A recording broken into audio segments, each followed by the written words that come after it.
No microphones. The microphone's right ahead. Good. Okay, thank you. Good morning. This board retreat meeting at Lone Star College System Board of Trustees is now called to order at 9 a.m. Central Time. Our second item of business is pledge allegiance, and I've asked Trustee Vogt to lead us in the American pledge. Pledge allegiance to the flag of the United States of America and to the republic for which it stands, one nation, under God, indivisible, with liberty and justice for all. Thank you, Trustee Vogt. Next item of business is roll call. Trustee Saldivar. Here. Thank you. Trustee Wilson. Here. Thank you. Trustee Broussard. Present. Thank you. Trustee Stoma. I'm here. Thank you, sir. Present online. Trustee Mesa is. Sorry, you have to say here. Here. Yes, sir. Thank you. Trustee Murillo. Here. Thank you. Trustee Vogt. Here. Thank you. Trustee Kane. Here. Thank you.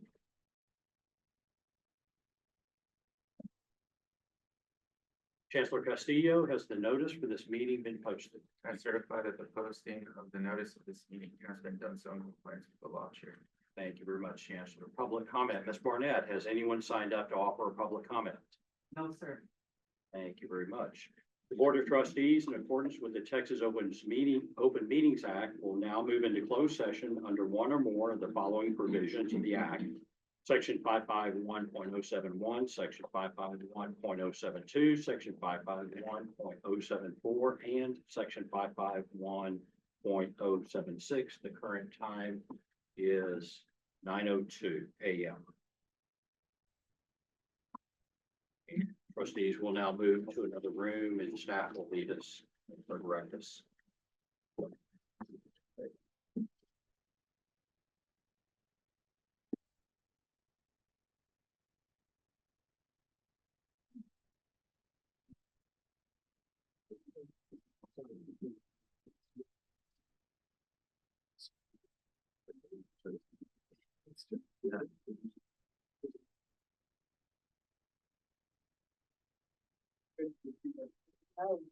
And a minute, huh? Yeah.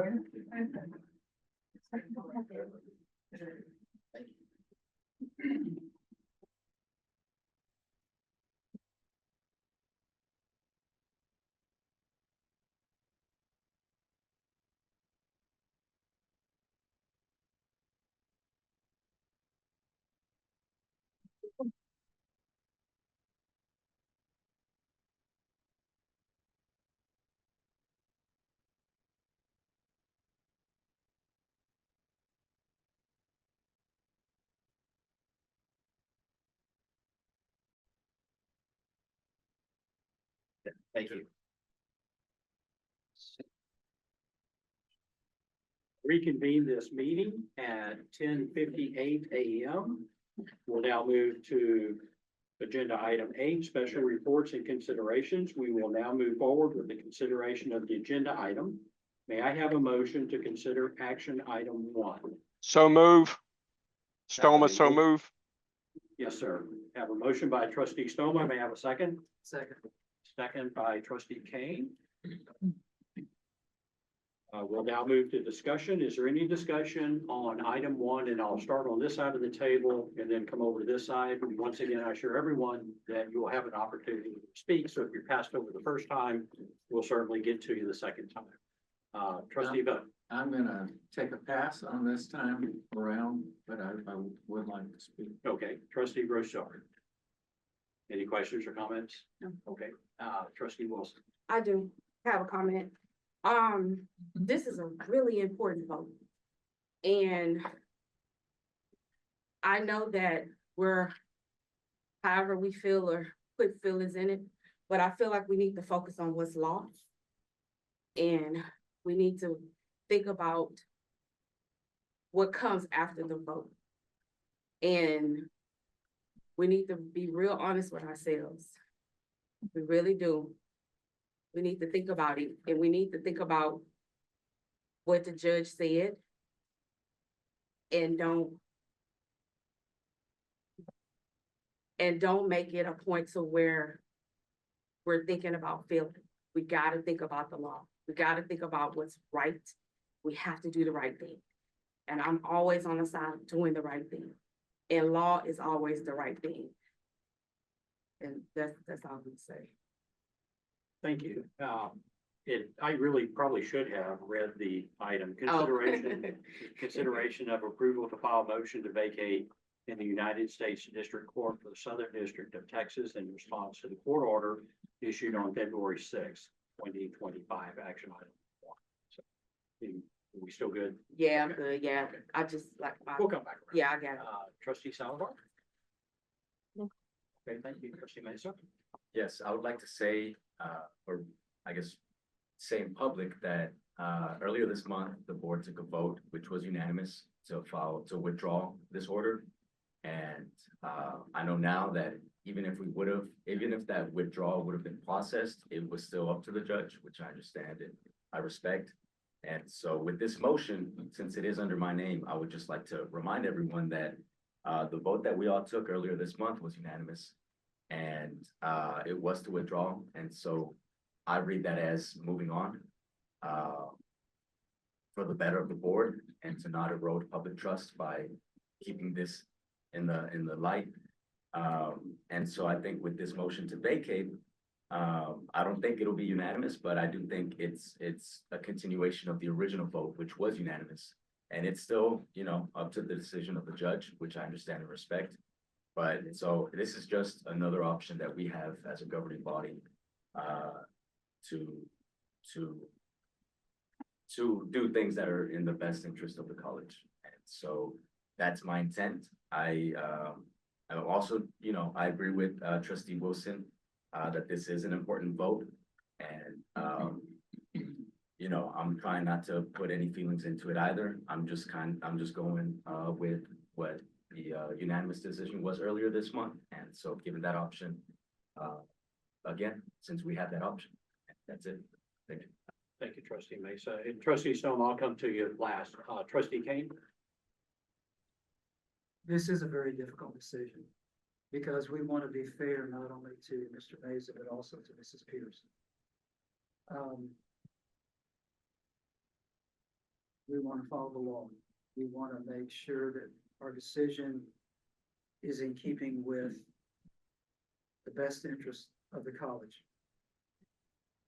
From time to time, based upon circumstances, organizations do file motions to vacate a judge's order,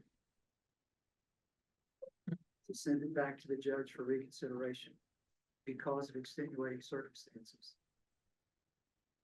I think we have extenuating circumstances here that justify filing a motion to vacate. Number one, as has been pointed out already, February, this board unanimously agreed that this matter was closed. Number two, Trustee Mesa was sworn in December and has already attended 2 board meetings and today's retreat.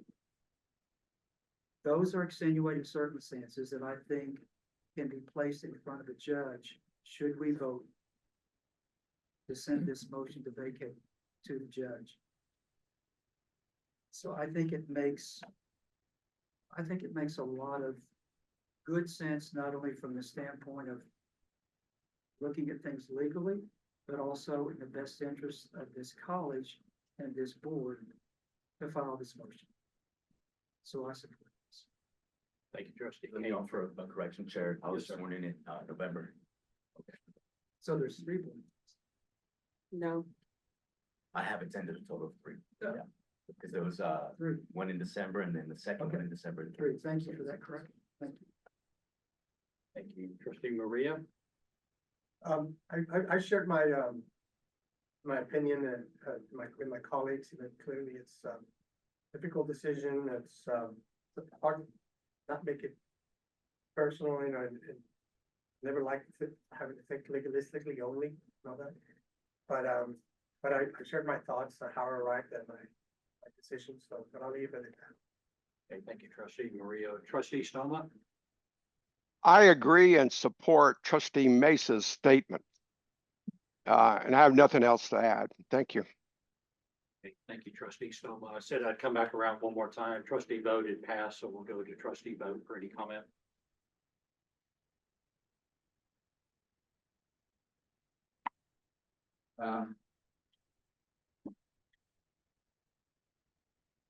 I've got some clarification on exactly how overreaching this original failure of the proper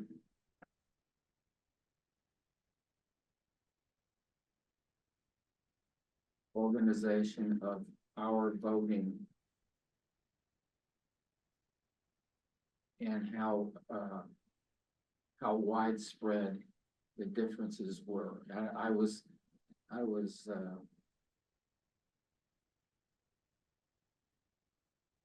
I didn't understand that it basically threw us out of the single member district category and allowed voting at large. And I'm really in looking at it, we should have done something different much earlier. I think.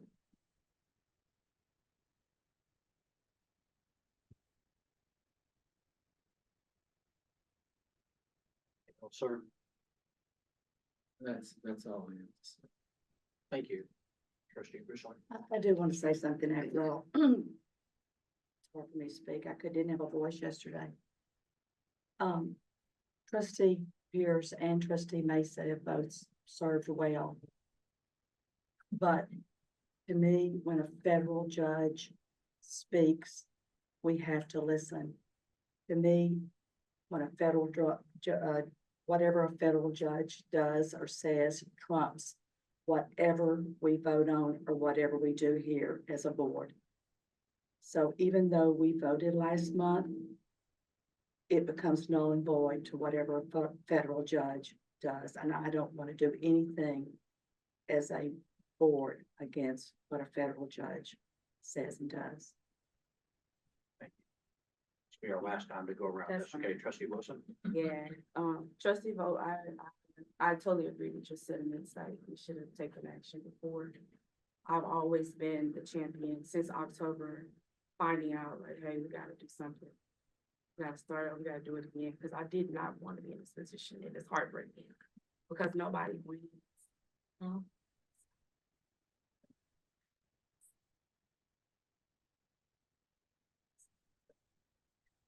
Trustee Salvo.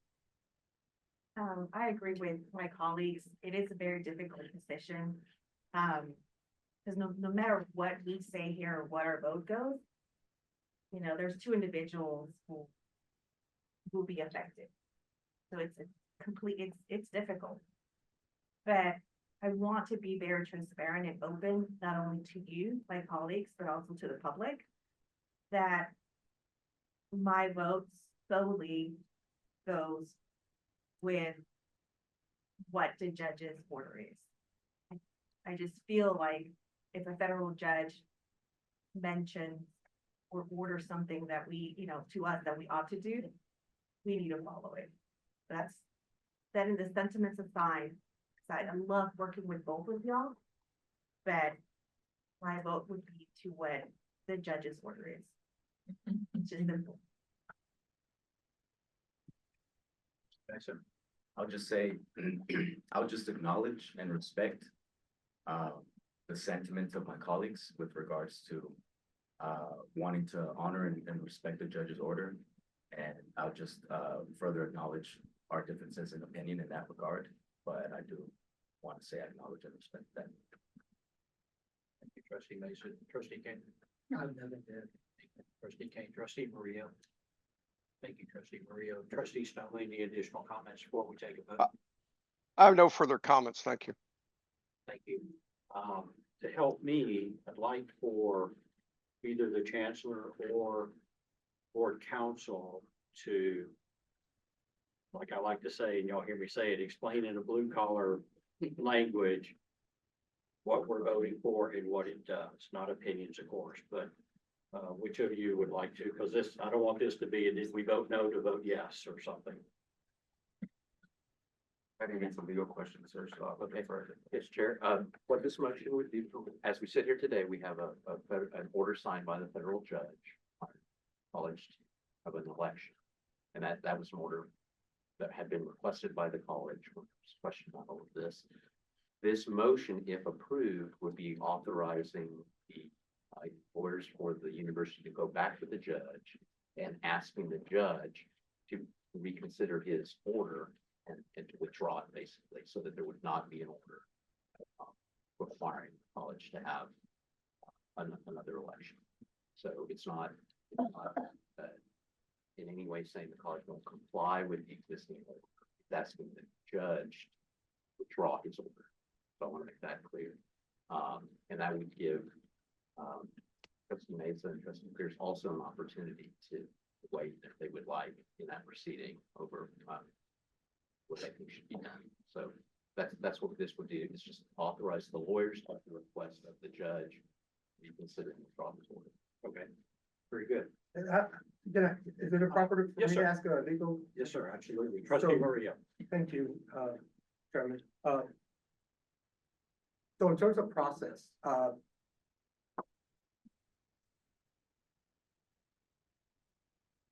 our option that is before us allows us to engage or at least to request. I'm sorry, I'm reading it just to make sure I understand. Vacate the order. Is it possible that the judge will ask us for more information or for? It is possible that the judge will grant the order without having a hearing, deny it without having a order a hearing. We really can't say what the judge will do. Okay, so we don't know, yeah, okay, so there's, in either way, whether it goes one way or the other, challenge can occur legally or there's other, this can go on for a while. Well, I'm just, It's very hard to predict. It's hard to It could be that's what I done did in say. a few days, it could go on. Yes, that's all. But all this motion does is authorize the lawyers to file the motion and put it back in front of the judge. Okay, thank you. Thank you, Trustee Maria. Trustee Kane? Yes, I sir. do have another question. Yes, sir. If this motion does pass and the judge reconsiders the extenuating circumstances that we present to him, but still maintains his original decision that you shall hold a new election, do we have a timeline for when that new election would take place? I would defer to your, but no, the short answer is no. I think that would be handled by your election council. It probably should be discussed in. The reason I ask is that Harris County is scheduled to hold an election on May 3rd with early voting in April. And so I didn't know if we would be headed in that direction or another. So I can answer that. So the deadline for the May 3rd election has come and gone. Is- Has come and gone. Has come and gone? Yes, sir. Okay. So May is probably not in the cards, although again, the federal judge could order Harris County to let us in late, I guess. I don't want to predict what the federal judge is going to do, but I can tell you that if we're following the normal course of deadlines, the deadline for the May election has come. Has come and gone. So may I ask another Yes, sir. question? If all, just continuing that line of thought, would we hold our own election then sometime between May the 3rd and November? Would we do it ourselves? So Trustee Kane, as you and I have discussed, that would be something that, depending on how this vote comes up, would be on the March board meeting, which is 4 business days from today. Okay. So that's largely contingent on what happens in the next few minutes. We will discuss that if that situation materializes in 4 business days. Okay, thank you. Real quick, Yes, sir.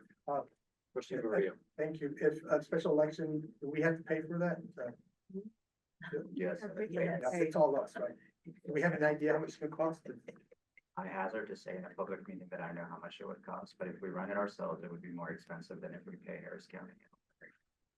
No ballpark. And that's why I will not volunteer number. Thank you. Okay, discussion is now closed on this item and we will proceed to do a roll call vote. Trustees, when I state your name, please respond aye if you are in favor of the item passing, nay if you are voting against the item, or abstain if you are abstaining. Trustee Saldivar. Nay. Trustee Saldivar, nay. Trustee Wilson. Nay. Trustee Wilson, nay. Trustee Broussard. Nay. Trustee Broussard, nay. Trustee Stoma. Yay. Trustee Stoma, yay. Trustee Mesa. Aye. Trustee Mesa, aye. Trustee Murillo. Aye. Trustee Murillo, aye. Trustee Vogt. Aye. Trustee Vogt, aye. Trustee Kane. Aye. Trustee Kane, aye. Now Mike Sullivan will vote nay. We have 1, 2, 3, 4, 5 ayes. We have 1, 2, 3, 4 nays. We have no abstentions. The item, correct me if I'm wrong, but the item passes. Yes. Okay. Very good. We will now move to the next item, which is Chancellor and CFO presentation. Dr. Deanne, please proceed to the podium for your presentation. There's no podium. So. It's actually this. Oh, that podium. Okay, thank you.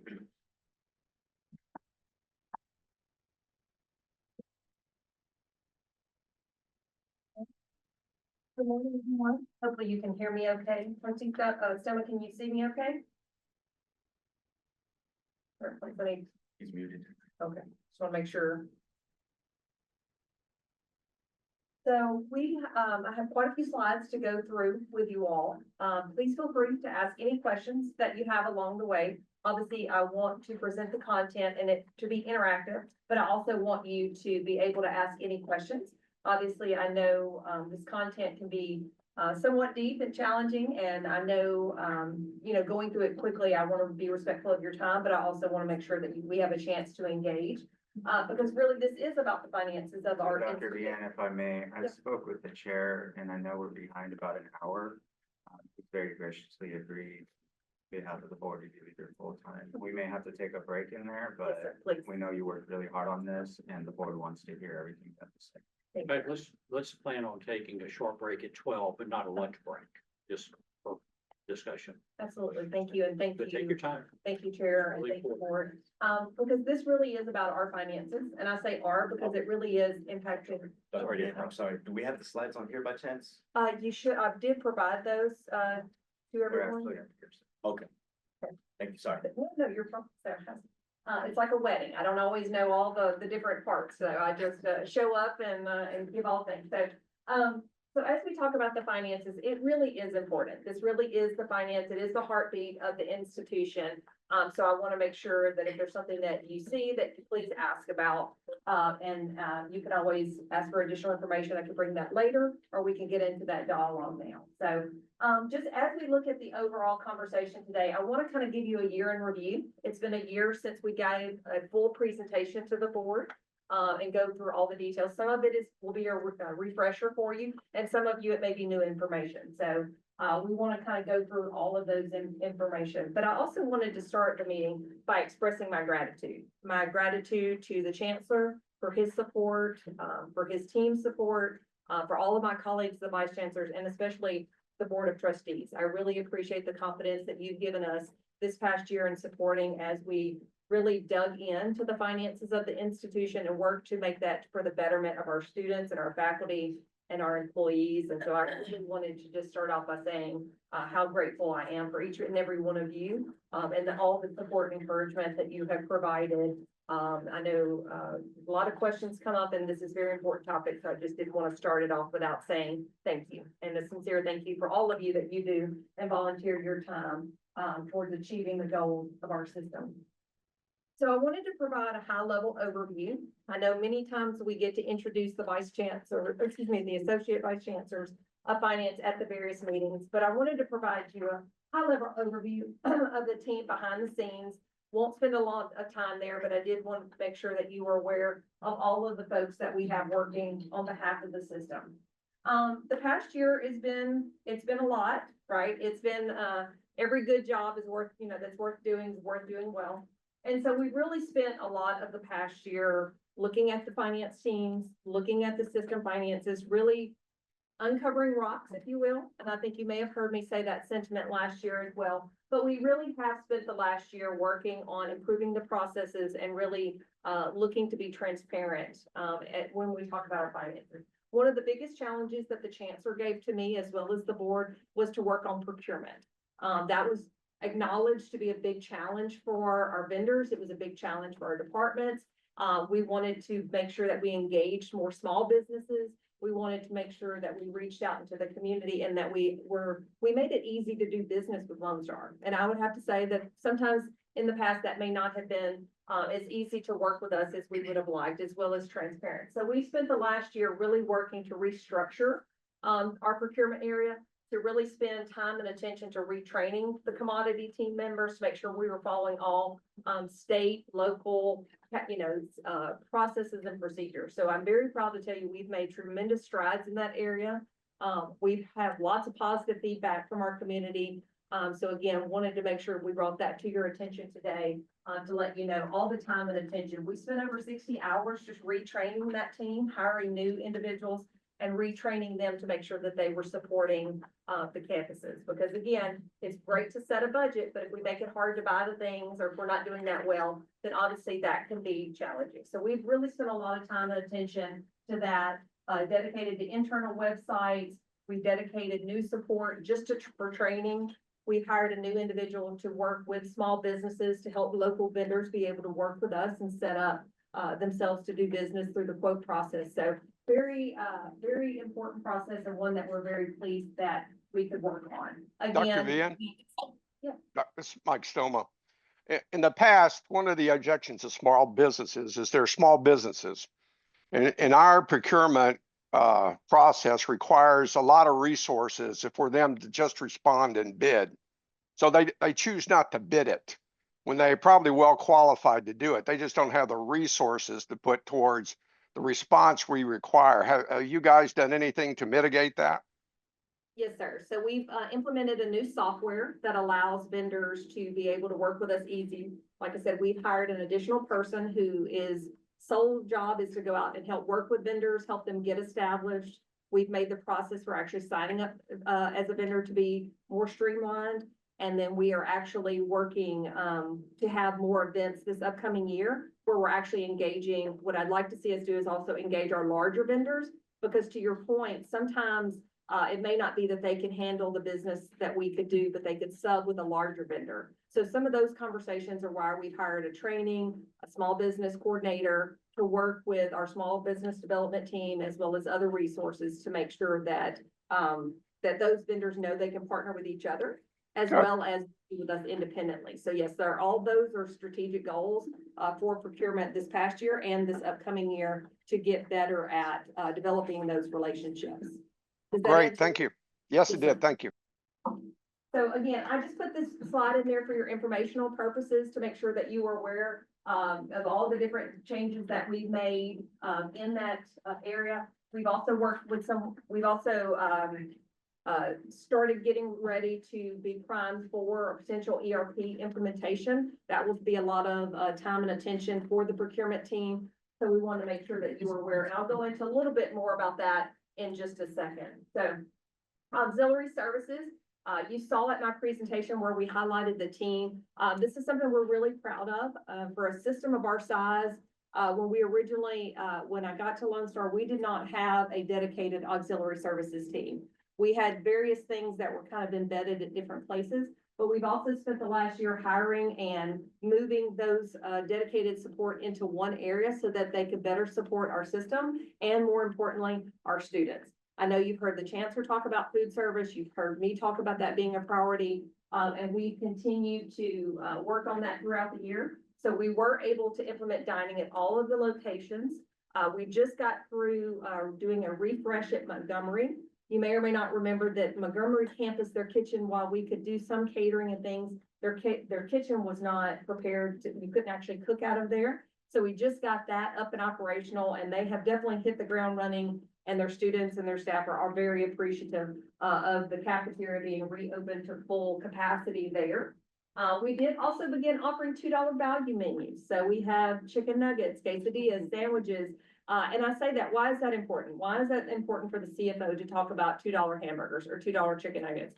Because it was very intentional that we wanted to make sure that all students had access to food, to a hot lunch that day. And our local director for food services, our food partner, was also a first time, he was a Lone Star student. So it's also something he's very passionate about.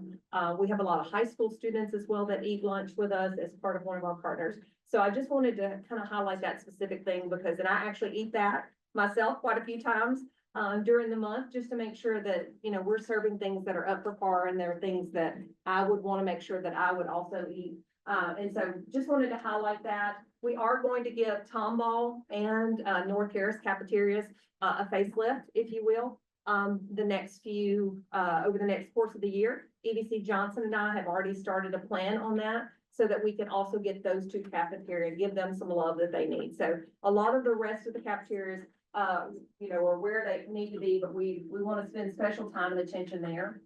We've analyzed vending across the system to make sure that we have new products and services. We've added vending machines. You may have seen them in the airport. They're like your Just Baked, so you can get hot items, hot pretzel items. We've even implemented an ice cream machine that's been very popular. So again, just trying to bring new products, so not only are servicing our students after hours, but also providing items for people that are on quick and on-the-go meals. We've allocated funds to the food pantries and provided structure to them so that they could have one, you know, simplified approach, and that we're serving all students regardless of the campus at the same level. So just wanted to kind of go through some of those high items. Campus stores, we also have gotten those up and operational, and our new equitable access program, which is textbooks for our students, will start in the fall. So we're really excited to bring a program to campus that is going to provide low-cost materials to our students and make it accessible to everyone. Yes, sir. Is this digital? Yeah, so the program will be what we call digital first. And that was very intentional, though faculty can request that their books be physical if there's some extenuating circumstances. So we do have a process in place that our deans and DPIs can approve physical materials if that is what's needed for the class. We've just found that digital is oftentimes what our students prefer, because they can take it on the go. They don't have to worry about carrying books. Most of them in high school right now don't have. Smaller backpack. Yeah, smaller backpack, right? And more importantly, they can access it from their phone or their laptop or any device, and don't have to worry about transporting that. So yes, it will be a digital first model, but even beyond that, I think it's important to know our students would have their textbooks day one, regardless of their SEO, their socioeconomic status, or their ability to pay. So if somebody's even on a payment plan, we would provide their books for them day one, and they would be able to help. And so the more important thing is not only are they low cost, but students have their books day one, and we do show that it helps with retention. So great question, so.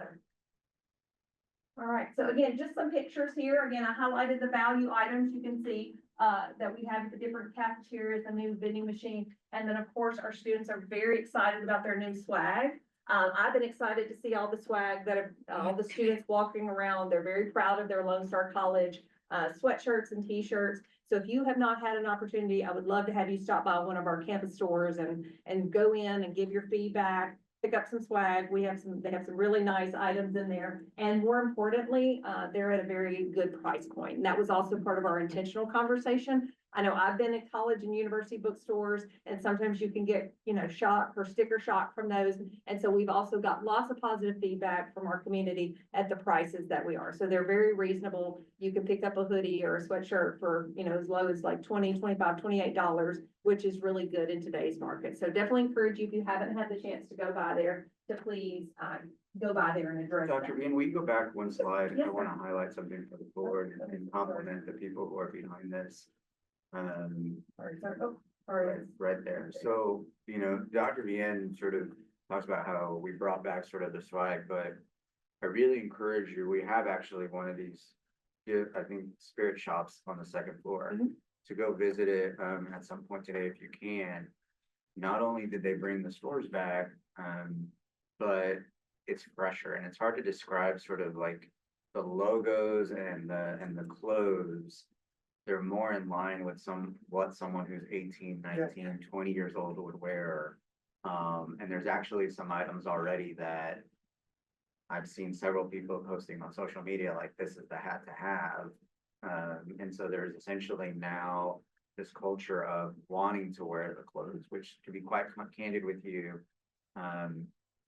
before sort of this updated logo, not even updated logo, updated sort of designs, right? There's things in there that are pink and fluffy, and then there's things that are more like, you know, futuristic. There's even like a really nice puffer jacket in there. And so there's a wide variety of new and sort of fresh clothes.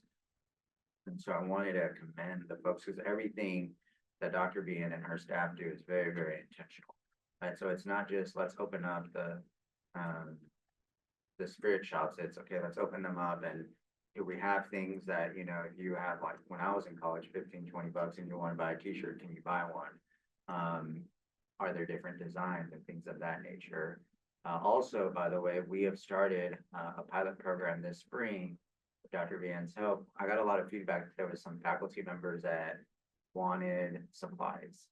So we actually have given all people who teach a class, which is far broader than faculty members, right? Everyone who teaches a class can come into one of the bookstores and spend up to $50 to buy office supplies. And so that's another sort of thing that this is able to do. It's also kind of become the hangout spot, because they put sort of couches and things. And so you have, just on this very campus yesterday when I was leaving, there was a group of students just literally playing the guitar out in the common. So because we have food now, because we have the spirit shop, it's creating a more culture on campus sort of vibe. I can tell you, I've worked here 10 years and been to all the campuses, and it was the first time that I saw someone literally with an amp and a guitar playing out in the commons. And so it's all part of sort of trying to create a culture to retain the students, right? Because if they don't have to leave to buy things, either like food or different things, a pen or whatever, we keep them on campus, they tend to then go to class. And that's really sort of a long-term strategy. So, and you guys met Mr. Reeves, by the way. He was the gentleman that was interviewed at the last board meeting. Mr. Reeves is in charge of supply management and procurement. So that's another part of the reason that we introduced them. But thank you, Dr. Gann. Thank you for highlighting that. And we've all, oh, yes, sir. We, I have two things. Do we get a discount like as trustees? Get a trustee discount? So faculty and staff and trustees also do get a discount, so on the material. So yes, you do get to go in there and show them your, Sure. yeah. Yeah. Yeah, hey, no, you gotta save those dollars. Definitely understand that. That was the first question people were wanting to know, is like, do we get our discount? Yes, and they do get a discount off of the merchandise. And one of the additional things that we've added is we're actually carrying computers now. So kind of going back to the digital thing, we heard from students is that not everybody had access, because many high schools provide a computer or device. And so sometimes there is a gap. And so we did start that with the launch of our online store, as well as our face-to-face stores, that students can use their financial aid at the beginning of the semester to get computers. And they're good computers. Again, we really worked with the vendor to highlight 3 specific computers that were at different price points. So students can use their aid and actually get a device as well. And with the help of several of the presidents and Dr. Wright from Houston North, we're going to continue to work on that program and be very intentional to make sure all of our students have the devices they need. So yeah, thank you for the feedback, Chancellor, and again, welcome you. We're just getting started. We're not done, with what we're offering. So we want to expand those services. Yes, sir. I also wanted to ask, I guess on a more serious note, regarding, and I remember watching the board meeting, so I don't think I was here yet, but there was an approval for a payment plan to get textbooks. What's the name of it? So it's called our Star Bundle. Okay. So our Star Bundle is Equitable Access or Star Bundle program. Okay. And so it's actually where all of our students, as part of tuition and fees, and I will highlight that in a second, is $21 per credit hour. So about $60 all in. A student will get all their resources that they need for their books day one. And so that's kind of going back to our conversation earlier about digital first. They will be digital textbooks. unless the professor decides, but everyone will have access to those books. And if they're on a payment plan, financial aid, whatever it is, they'll be advanced all their books. So there's no more having to necessarily order their books or do all that stuff. We will just provide that automatically to them as part of our D2L platform. So they will be able to literally carry their books around with them in their device and have access to that. And you're gonna talk more about that. Yes, I can, but if I don't get to all of it, like I said, please let me know and I'm happy Sure. to expand on that. So, Well, I'm curious because I talked to a student, just out in the community Yeah. about this program. Cause I'm excited about it. I like it. And so I've gotten just informal feedback. So I want to ask if y'all are planning or if there's a process to get feedback from students, maybe Yeah. post semester. yes, This so, student related to me that she's a nursing student, Mhm. so she had trouble with Yeah. with the program. and nursing, so this is a new program that will be for fall. So right now it's not implemented. So Okay. this will be coming this fall. Nursing is also in that program and nursing students as well as workforce kits, all of those larger expensive items that sometimes prohibit a student from having access to a program because nursing books could be $1,600 to $2,000. Right. So those nursing books are also a part of this program. So those students also will have access to their books for the $21 per credit hour. But to your point, yes, we've been surveying students along the way, but we plan to debrief as well. You know, after the first semester, after the second semester, because I'm sure there's something we're not, as much as I'm a perfectionist and like to do everything the right way. There's something that we're not gonna get perfect the first time, and so I do value the engagement of students. I wanna ask their opinion, what we could do better, how can we communicate, what did we think you know and you didn't know, right? And so that will all be a part of our process. So I've actually already implemented, I've had experience at a previous institution of being one of the first to implement a program like this in the state. And have helped multiple institutions implement one.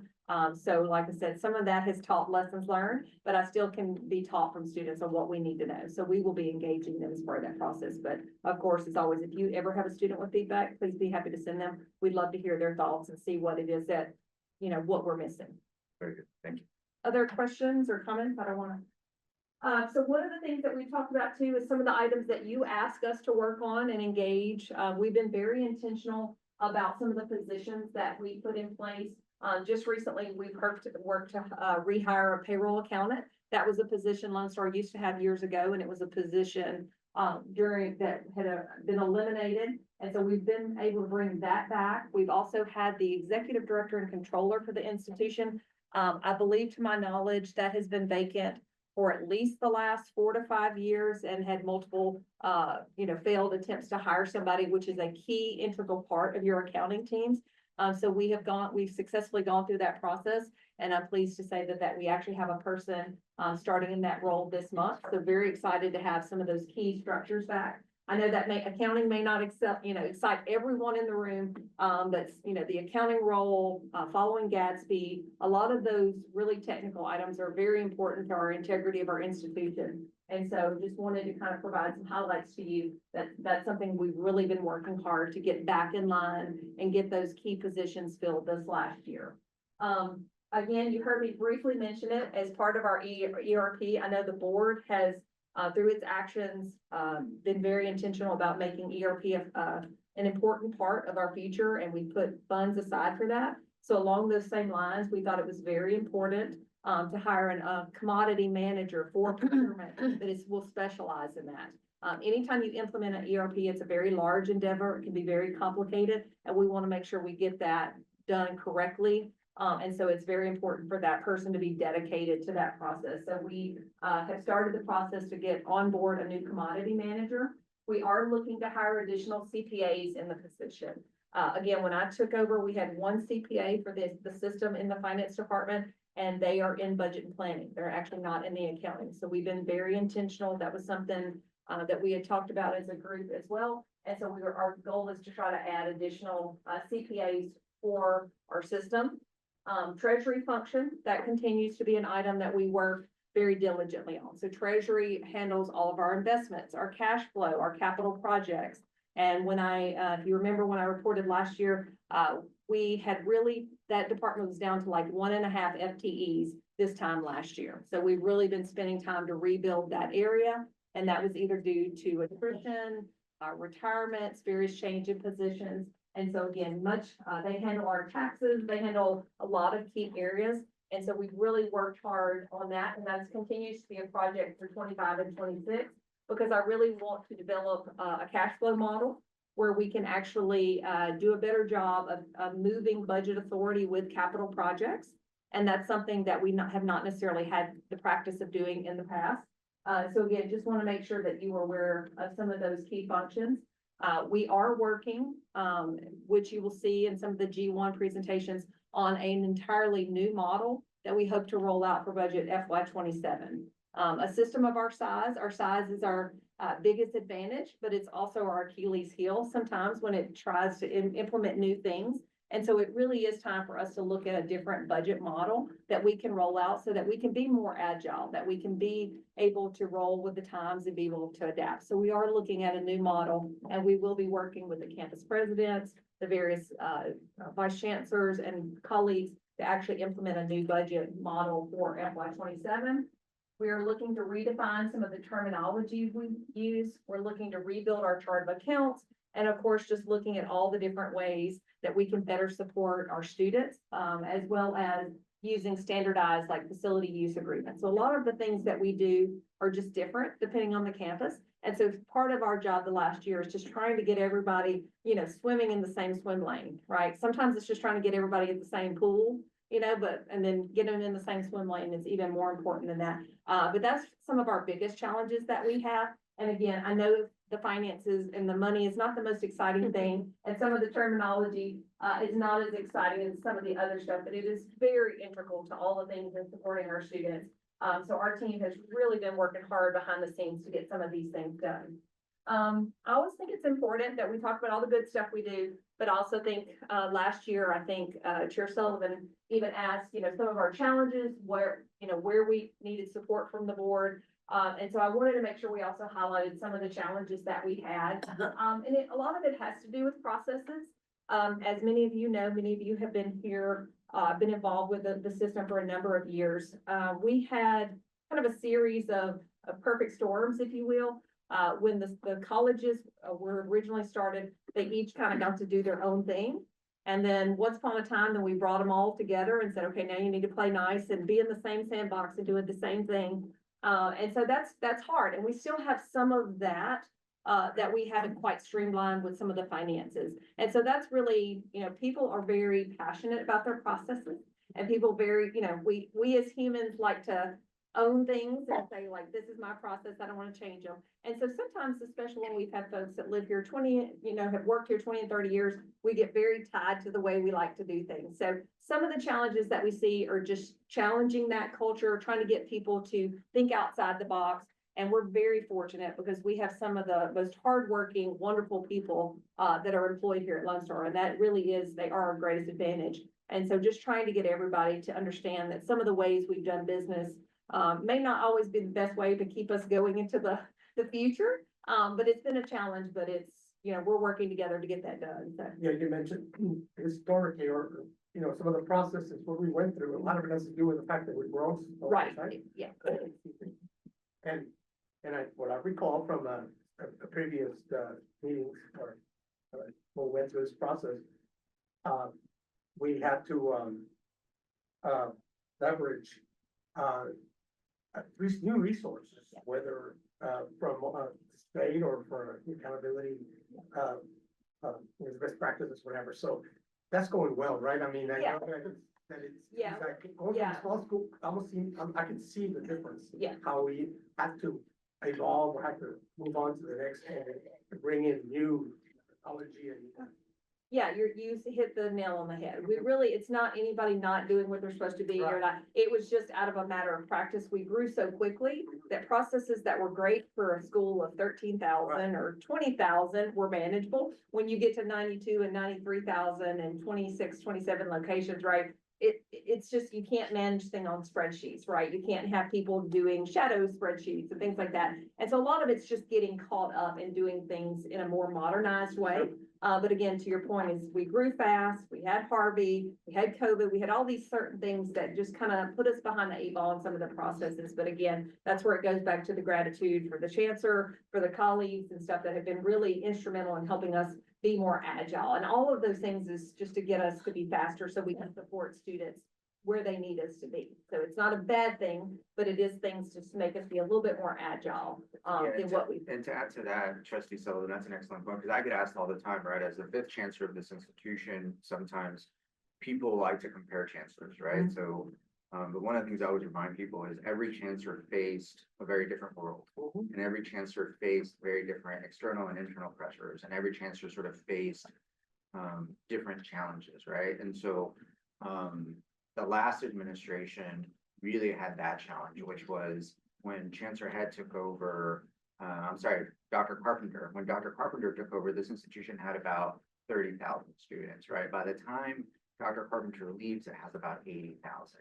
And so Dr. Head's sort of challenge as the chancellor was, we have a bunch of people who are working really hard, trying their very best, but we have systems in place that were based on sort of a 30,000 student. And so during the last administration, one of the big things that Dr. Head worked on was how do we get sort of the enterprise to match sort of that it's a system now, right? And that's really sort of now with the benefit of sort of having lived through that administration in 2 years of hindsight and then being in the seat myself, that's really, I think, what is a defining moment of Dr. Head's administration is getting the system really to evolve from a 80,000 to now, close to nearly 100. And so it's just sort of part of the life sequence of any business, right? And I know we don't like to use the word business, but that's what we do here. It's a business. And so really, we're really cognizant of that it's not people not working hard, it's systems, Trustee Stoma talks about this all the time. The systems have to align with the vision, the mission, and things of that nature. And so we're very aware of that. And Chancellor Head was very aware of that as well. And as was Dr. Carpenter, all three of us kind of are aware of sort of where we are in the long progression. Yeah, because it's a good point. If you've ever worked in food service, you got a line out the door and you've got a lot of back orders. What do? Do I cook the food to take care of everybody that's already ordered, or do I take the orders right? And so I think it's that sort of situation where it's the process can, who do you help first? I can either do the thing or I can make the thing faster. And so for a number of years, we had to do the thing, right? We had to just keep doing the thing. And so now it's trying to be intentional about having a bandwidth to keep doing the thing over here while you're also trying to improve the processes over here. So it is a constantly like back of the house, front of the house exercise. And so I just wanted to kind of share that with you all, that continues to be a challenge, but we're starting to see that move faster and quicker and having to be able to be agile and get some of those systems to be caught up. So again, I think I've mentioned that again, because we only are successful at doing that with the support of this board, with the support of the chancellor. So everything that you do, all of the items that we talk about and bring to you are very important part of this process. So I just wanted, like I said, I would be remiss if I didn't reiterate that. Again, we already know we have a lot of limitations with our current ERP. Again, we can keep doing things over here while we try to implement a new ERP system, looking at the chart of accounts, looking at rebuilding teams and talent. Because again, some of the folks that had to do manual entry may not be the same need I have when we have a new ERP system where we need more people to analyze data or look at things differently. So all of those are challenges and obstacles that we face every day, but we continue to move through those items. So highlights of our financial position. We're very healthy. We're very fortunate. Very appreciative for all the work that this board has done throughout the years to put us in this position. We're in a very good state compared to our peers around the state. Enrollment is key. Our investments are good. We have a healthy position. We continue to look at cash flow modeling. Our year spend to date, we have about 77% of our revenue already received this year, with only about 35% expenditure. So again, that's typically in line. That's one of the slides that you all see every month during our board meeting. And I know grants have been a question before. And so just this year, we've received about 2.4 million in grants for the first quarter. And then we have 1.5 million application to the National Science Foundation for low income students. So we're being also very intentional about the type of grants that we apply for so that they are more student focused in items that serve our students, especially our low income students. So yes. Have you taken into account or any projections as to what we're gonna face in the coming months with the turmoil in Washington? Yeah, so we keep track of that basically every day. We get updates from our community and our federal partners to what all the goings on. The good or the bad with the grant situation was really isolated to a very hectic 36-hour period. That gave some of us more gray hair than we started with, if I can be honest with you. But most all of that settled down, because all of the, and I probably won't use the right legal terms, but all of that was basically, canceled out that day, and the action was pulled back. So now we're back to normal with grants right now. But with any administration, they can not fund grants. They can lower the funding for grants. It's something that typically in this business you will see with the change in political party, both on the federal and state.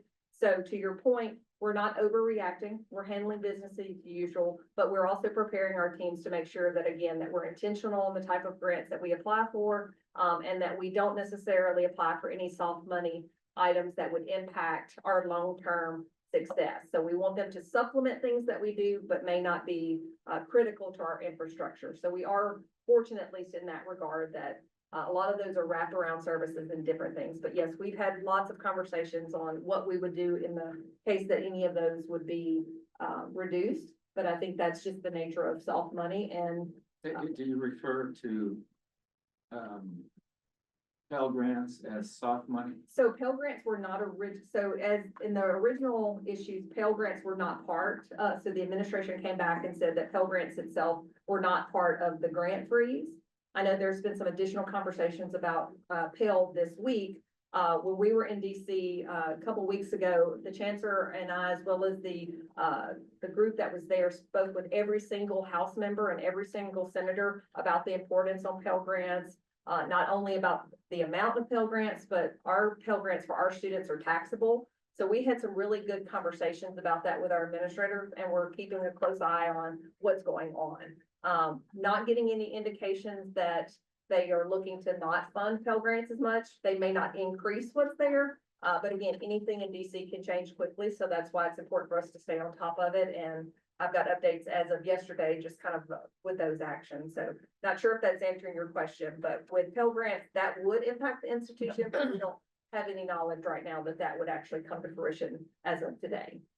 The trustee vote, we're so on top of that. I can say we have about 450 employees that are grant funded, who are very worried about that situation because that's their pay, right? Mhm. And then we have about $33 million, if I remember correctly, in Pell Grant revenue.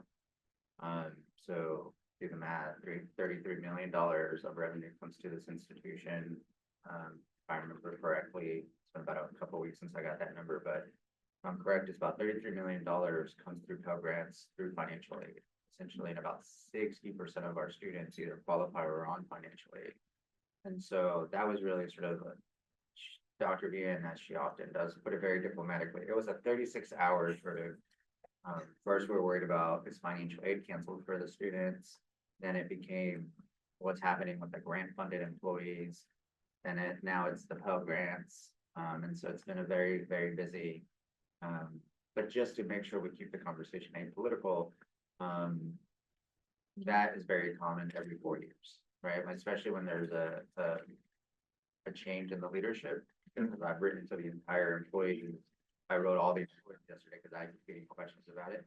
Elections have consequences, as they should, right? And so if they didn't have consequences, then why would we have elections to begin with?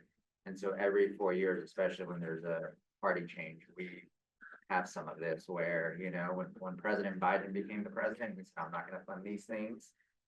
President Trump becomes the president, so I'm not going to fund these things. And, we adapt and we overcome. So want to make sure that we don't say that it's one sort of party or the other. We do it every time there's a change.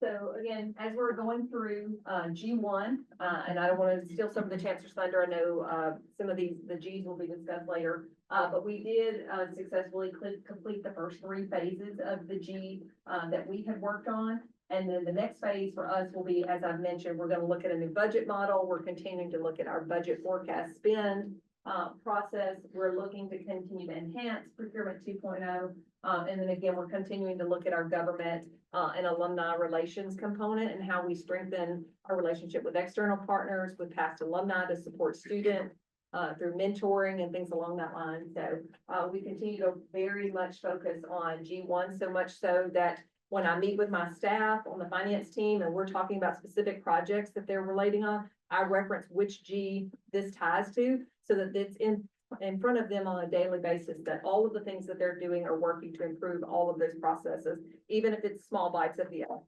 So, we continually talk about this on a daily basis. So, I know we wanted to stop at 12. I've got 4 minutes. You want me to keep going here? Want to keep going or? Sure, let's go. Okay, so again, just to remind everyone, we really have 5 sources of revenue. So this is the refresher, so I don't want to go too quickly, but I want to make sure you are aware. So we state appropriations, student revenue, taxes. Now again, taxes is the largest percentage of our revenue, auxiliary, and then we have miscellaneous. So miscellaneous, I know I don't spend a lot of time talking about that in the board because it is less than 1% of our overall budget. But it really is interest from investments, fast dollars, even something like when we auction or sell things. So anytime you see that miscellaneous category, it really is just, they're kind of those de minimis things. And I hate to say de minimis because we even say this, it's hard to say like 200,000 or 300,000 is de minimis because in my household, that's not de minimis, right? I would argue that, me 20 years ago would say not 200,000 is not a small chunk of change. So it's relative to the size of our budget, right? When we're talking about millions of dollars, 200,000 or 300,000 in income for us is considered de minimis, or, sometimes a rounding error, but, it is important to look at those things. So this has always been something that has been asked as talk about percentage of budget. So again, not stuff you have to memorize, but you can have it for your records and notes.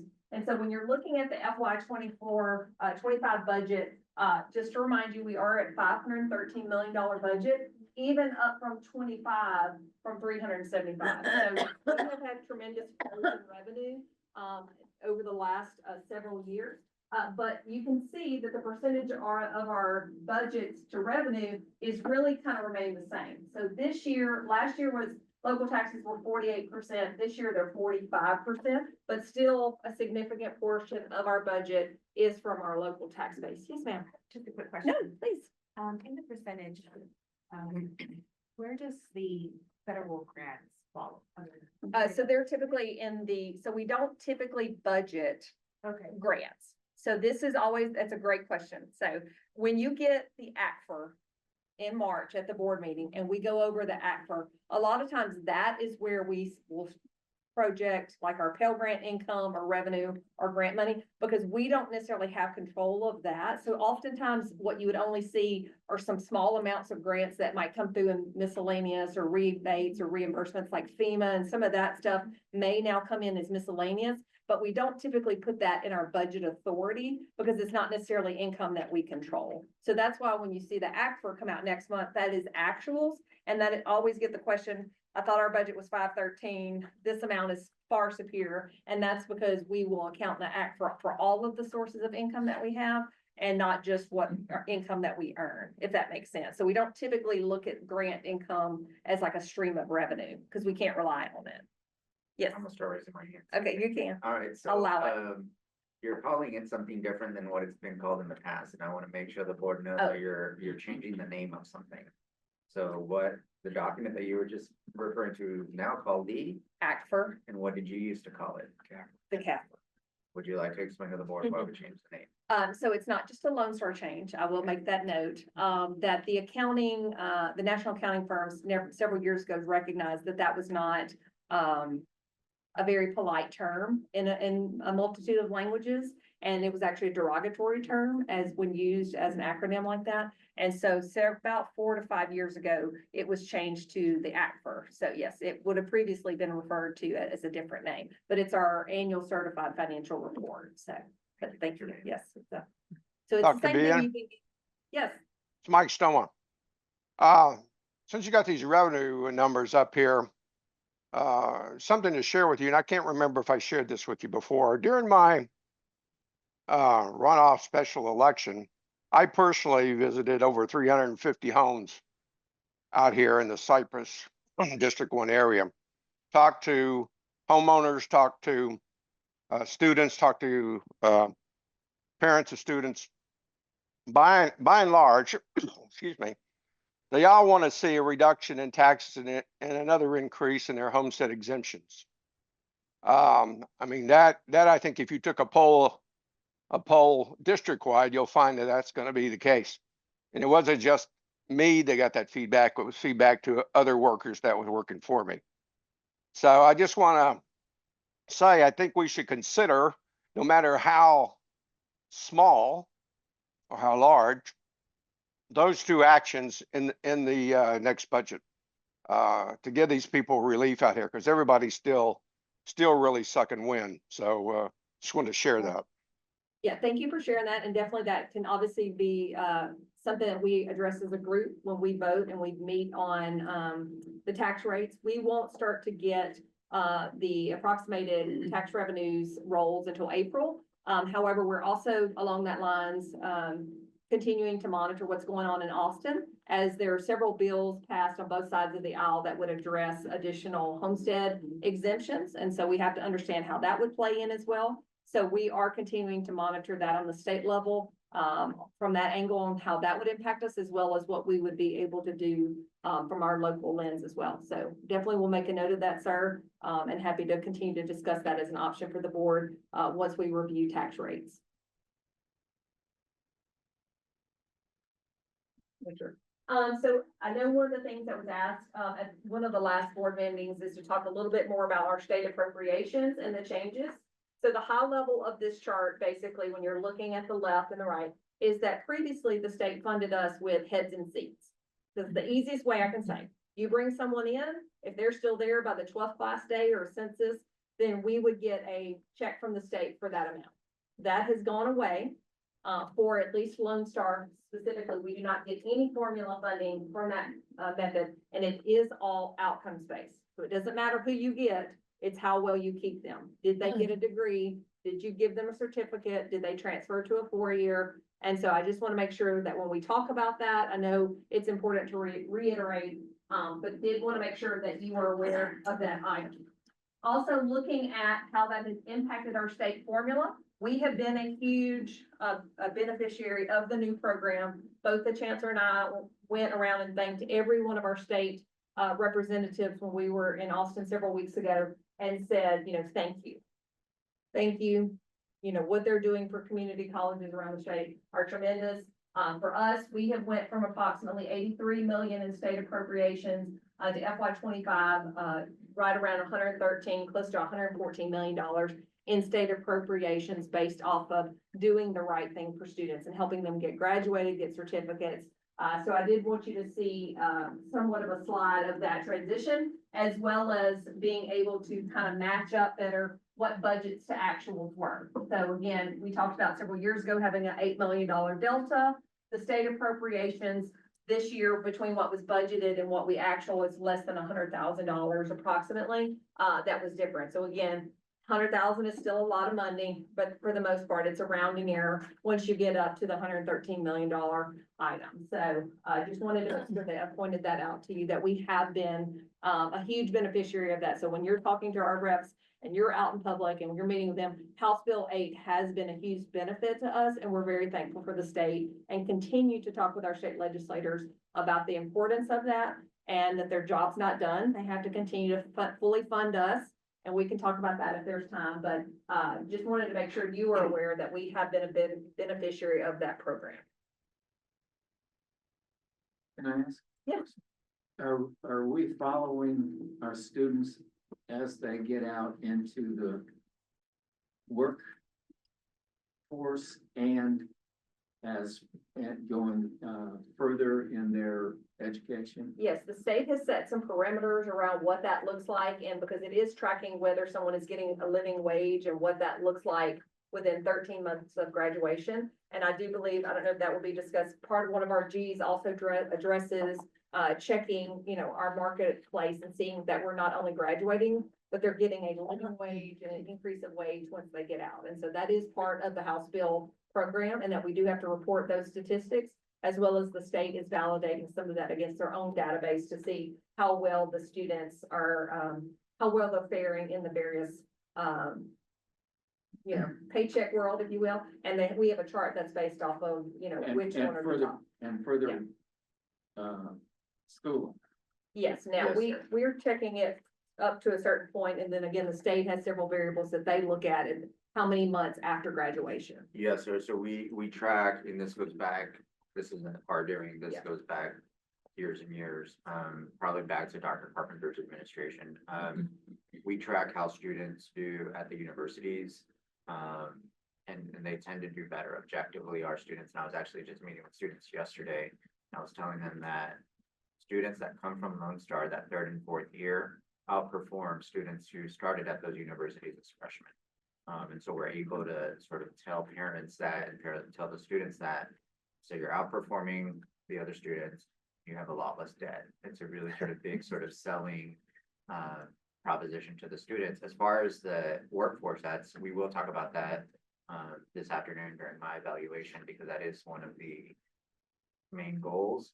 And there's so much interest in what we're doing with G5 and our tracking that I can tell we've had both state representatives and, for example, Senator Creighton asked that when we get it to a point, they want us to come demo it for the state, and they want us to sort of share our models with them so that they can essentially make that the standard. So we're not just building it for ourselves, we're building it for the entire state.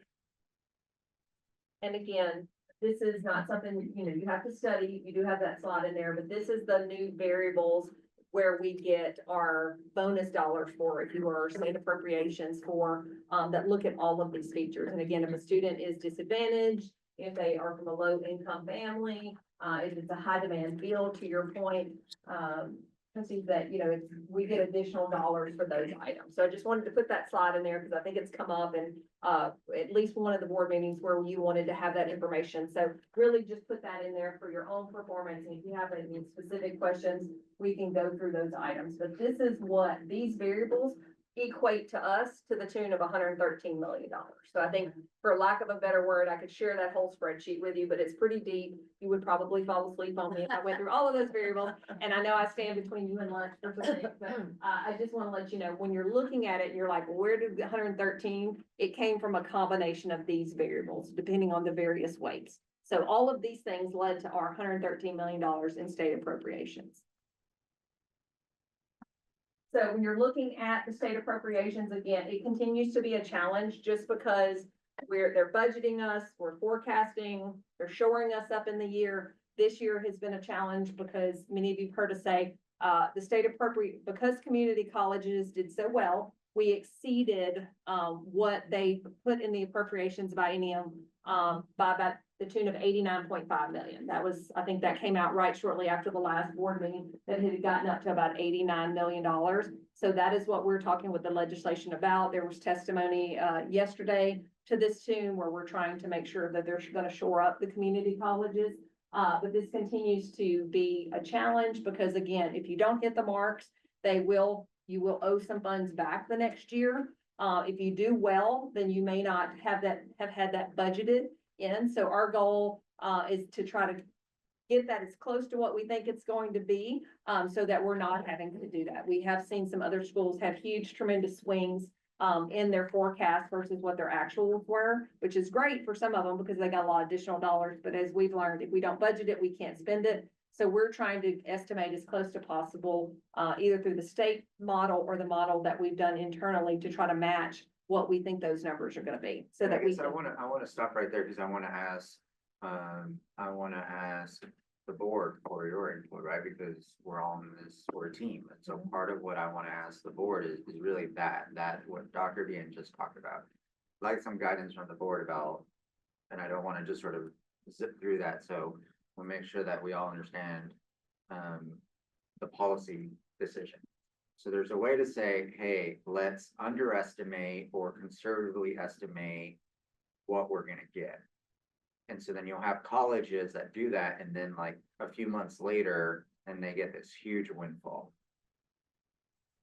When Dr. Vian was sharing some of these colleges with me, what I told her in a public record was, I rather guess right on the front end and not get sort of that much money on the back end, because I rather have it dialed in on the front end and not get that money. But I wanted to sort of you know, the board is a participant in this process as much as Dr. Deanne and I, and so I wanted to pause right there if we can and get feedback from the board about sort of where the board sort of feels about that in terms of what would the board like? What are we doing about projecting our further growth and tracking how we are currently providing space and resources? So we have, so for the first time in many, many years, we're working on a master plan literally for the facilities. Right, so that is something that Executive Vice Chancellor Johnson is working on. We have a great deal of capacity, which goes back to sort of one of the main things that I've been saying for the last year and a half, which is I think we have enough buildings. After we build Magnolia and the Victory expansion, I don't have any plans to really sort of open because we have more than enough capacity. So we're tracking that. On the student side, we could get a lot more enrollments for the most part and still have the facilities that we have without sort of adding them. So we are tracking that, but really this isn't about the front end trustee vote. It's about sort of when we represent to the THCB, would we rather forecast budget spend, which has been my position for the last year and a half, so that all three of those things align, or would we rather get a balloon? In other words, what I don't want, let me just be even more candid. What I don't want is for y'all to read in the paper, such and such college got all this money, right? And then come to me and say, Chancellor, why didn't we get the money? And then I say, well, because we did a better job of estimating, forecasting on the front end, what the money was gonna be. So we budgeted it, so we didn't get sort of this balloon payment.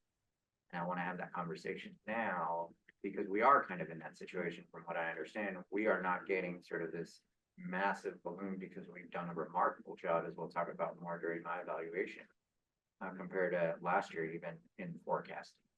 And so I wanted to just sort of stop and make sure that I have board support with that policy, because it is sort of a very fundamental policy decision about how we structure the forecasting.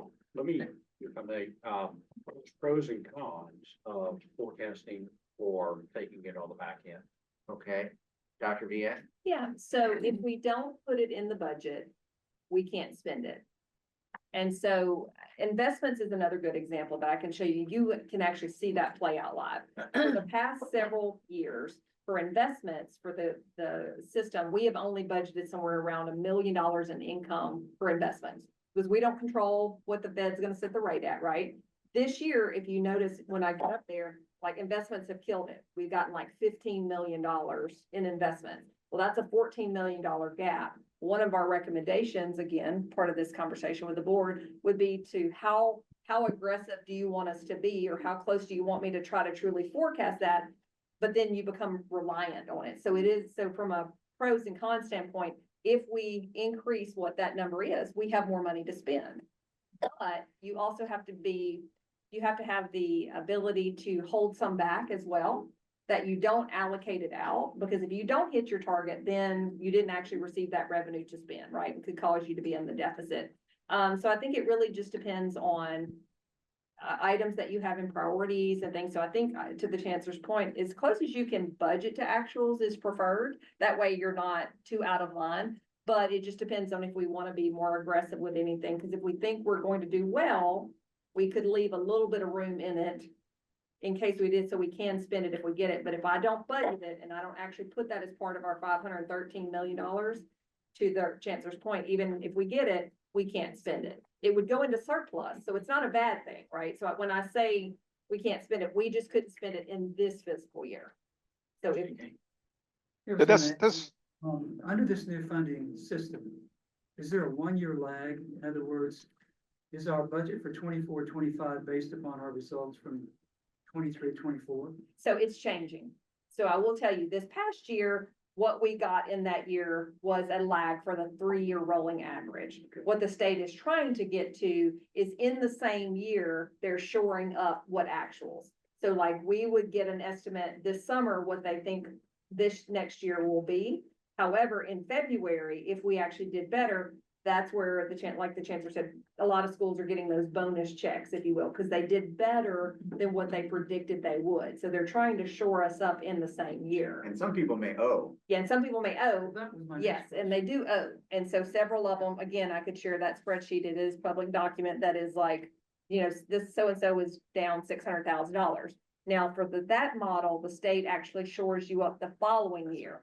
So it's kind of it's a catch-22. So there are pros and cons to both, and it really just depends. I like to be as close as possible, but I also think with some of the changing models, it may be beneficial. If you think you're going to do a little bit better, to at least project that and then not allocate those funds out. You could hold those back until you receive whether you got them or not. But that's really just an investment philosophy that the board would have to tell us what you prefer. Because again, anything we earn would go into surplus. We don't lose it. We just can't spend it in that physical year. And that would be our recommendation, subject to the board's approval, obviously, but that's the recommendation of the chancellor and the CFO is that that's what we do because it's just cleaner, in my opinion.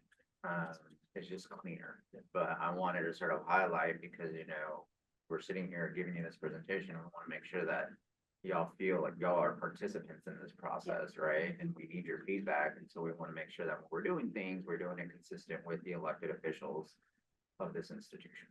Trustee So this Stoma? is Mike Stoma. Can you hear me? Yes, sir. Go ahead. I would agree with your approach on this. In the business world, that's essentially what they require within a tolerance, maybe, you know, what your tolerance is plus or minus 10%. But if you don't hit that, you know, if you don't hit within your projected budget, whether it be revenue and or expenditures, that's seen as bad management. That's judged as bad management.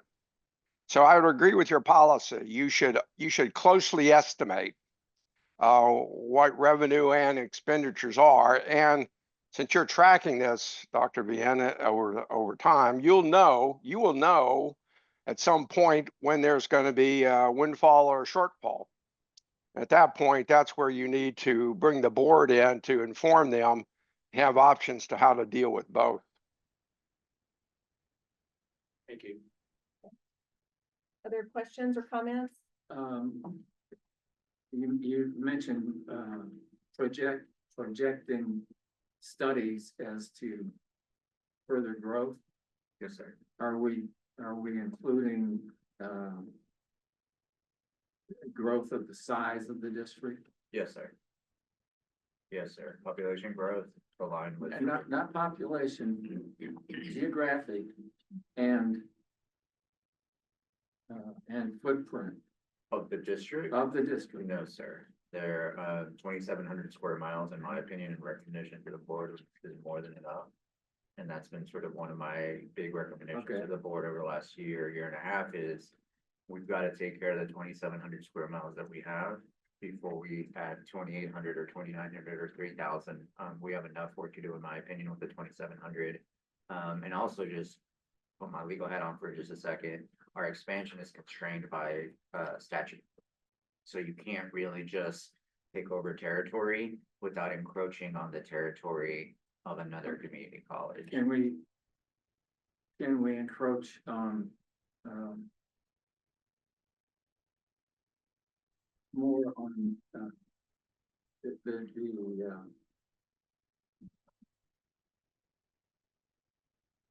can we get more, full degree? I mean, Yes, sir.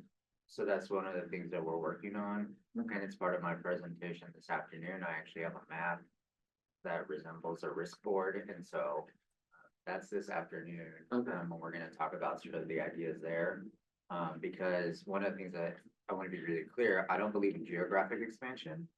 And I don't think that my chancellorship, subject to the board's agreement, of course, will be one of geographic expansion. We've had about 17 years of geographic brick and mortar expansion. And so I think now it's about value proposition attractiveness. Can we get people that live in other service areas to drive by their colleges that are local to come to ours? Can we get people that don't live in our service area to sign up for an online class and compete on value proposition rather than geographic physical location, because there's also substantial overhead that goes along with sort of physical brick and mortar locations. And so I think the future is value proposition driven rather than geographic boundary driven. What about going into the, a full bachelor's degree program So we have 4 of them, sir. I know. And we're about to get a 5th one in teaching.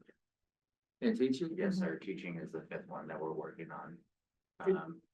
And that's part of my presentation. Okay. This happening. Okay, During my evaluation, but, yes, sir. And we tried really hard to not sort of step on each other's toes, so I want to make sure that, but yes, sir. During my evaluation, we will talk about what the extension plans are. okay. It is legislatively driven as well. You Yeah, can't just yeah. wake up on Thursday and go, I wanted 5 more degrees and plan on implementation of the degree programs. And with respect to geographic expansions, in my opinion, it is politically risky. And we've been able to, in the past, prior to Chancellor Castillo being here, we've gone up to the line politically when we didn't need to go to the line.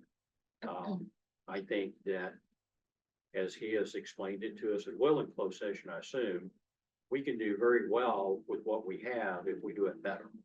Yes. And I think that's where we're headed. We have the resources, we have the students, we have the facilities, we have the geography, all those things are there. Now it's time to maximize them. And I think that's probably where the board will agree with this goal. So assuming I hadn't seen them, so this is not, it's just an assumption based on having worked with him now for a year and a half. And then that directly aligns with the new formula for the state, because if we graduate more, paying more, we will simply earn more on the students we already have, prior to expanding. So the good news is that new formula works in our favor, with retaining those students, so. Okay. So this is just a timeline, again, for you to have for your purposes. Christine Maria, it talks a little bit about the settling out, programs, and talks about when they would settle up and adjust us. So I provided that for you so that you could see that the program is meant to be, more dynamic. And to Trustee Payne's point, it's, you know, when we're looking at the dynamic adjustment, it kind of highlights what that would look like there for you. So if you have questions about that, please let me know, but this kind of defines their period. So we have been going from a 3-year average, and now we are just now moving into what they're considering more dynamic. Again, has pros and cons to it, because it will change in your physical year. And then there was one college just recently that got about $13 million difference in their adjustment period, and some that are gonna owe funds back. So again, both of those comes with its own set of challenges, both of which I'm very excited that we don't have to deal with, so. All right, so this is looking at our state revenues. This is looking at what we have from fall 23, 24, and 25, and we would not be recommending, even though the previous strategic plan would have called for an increase.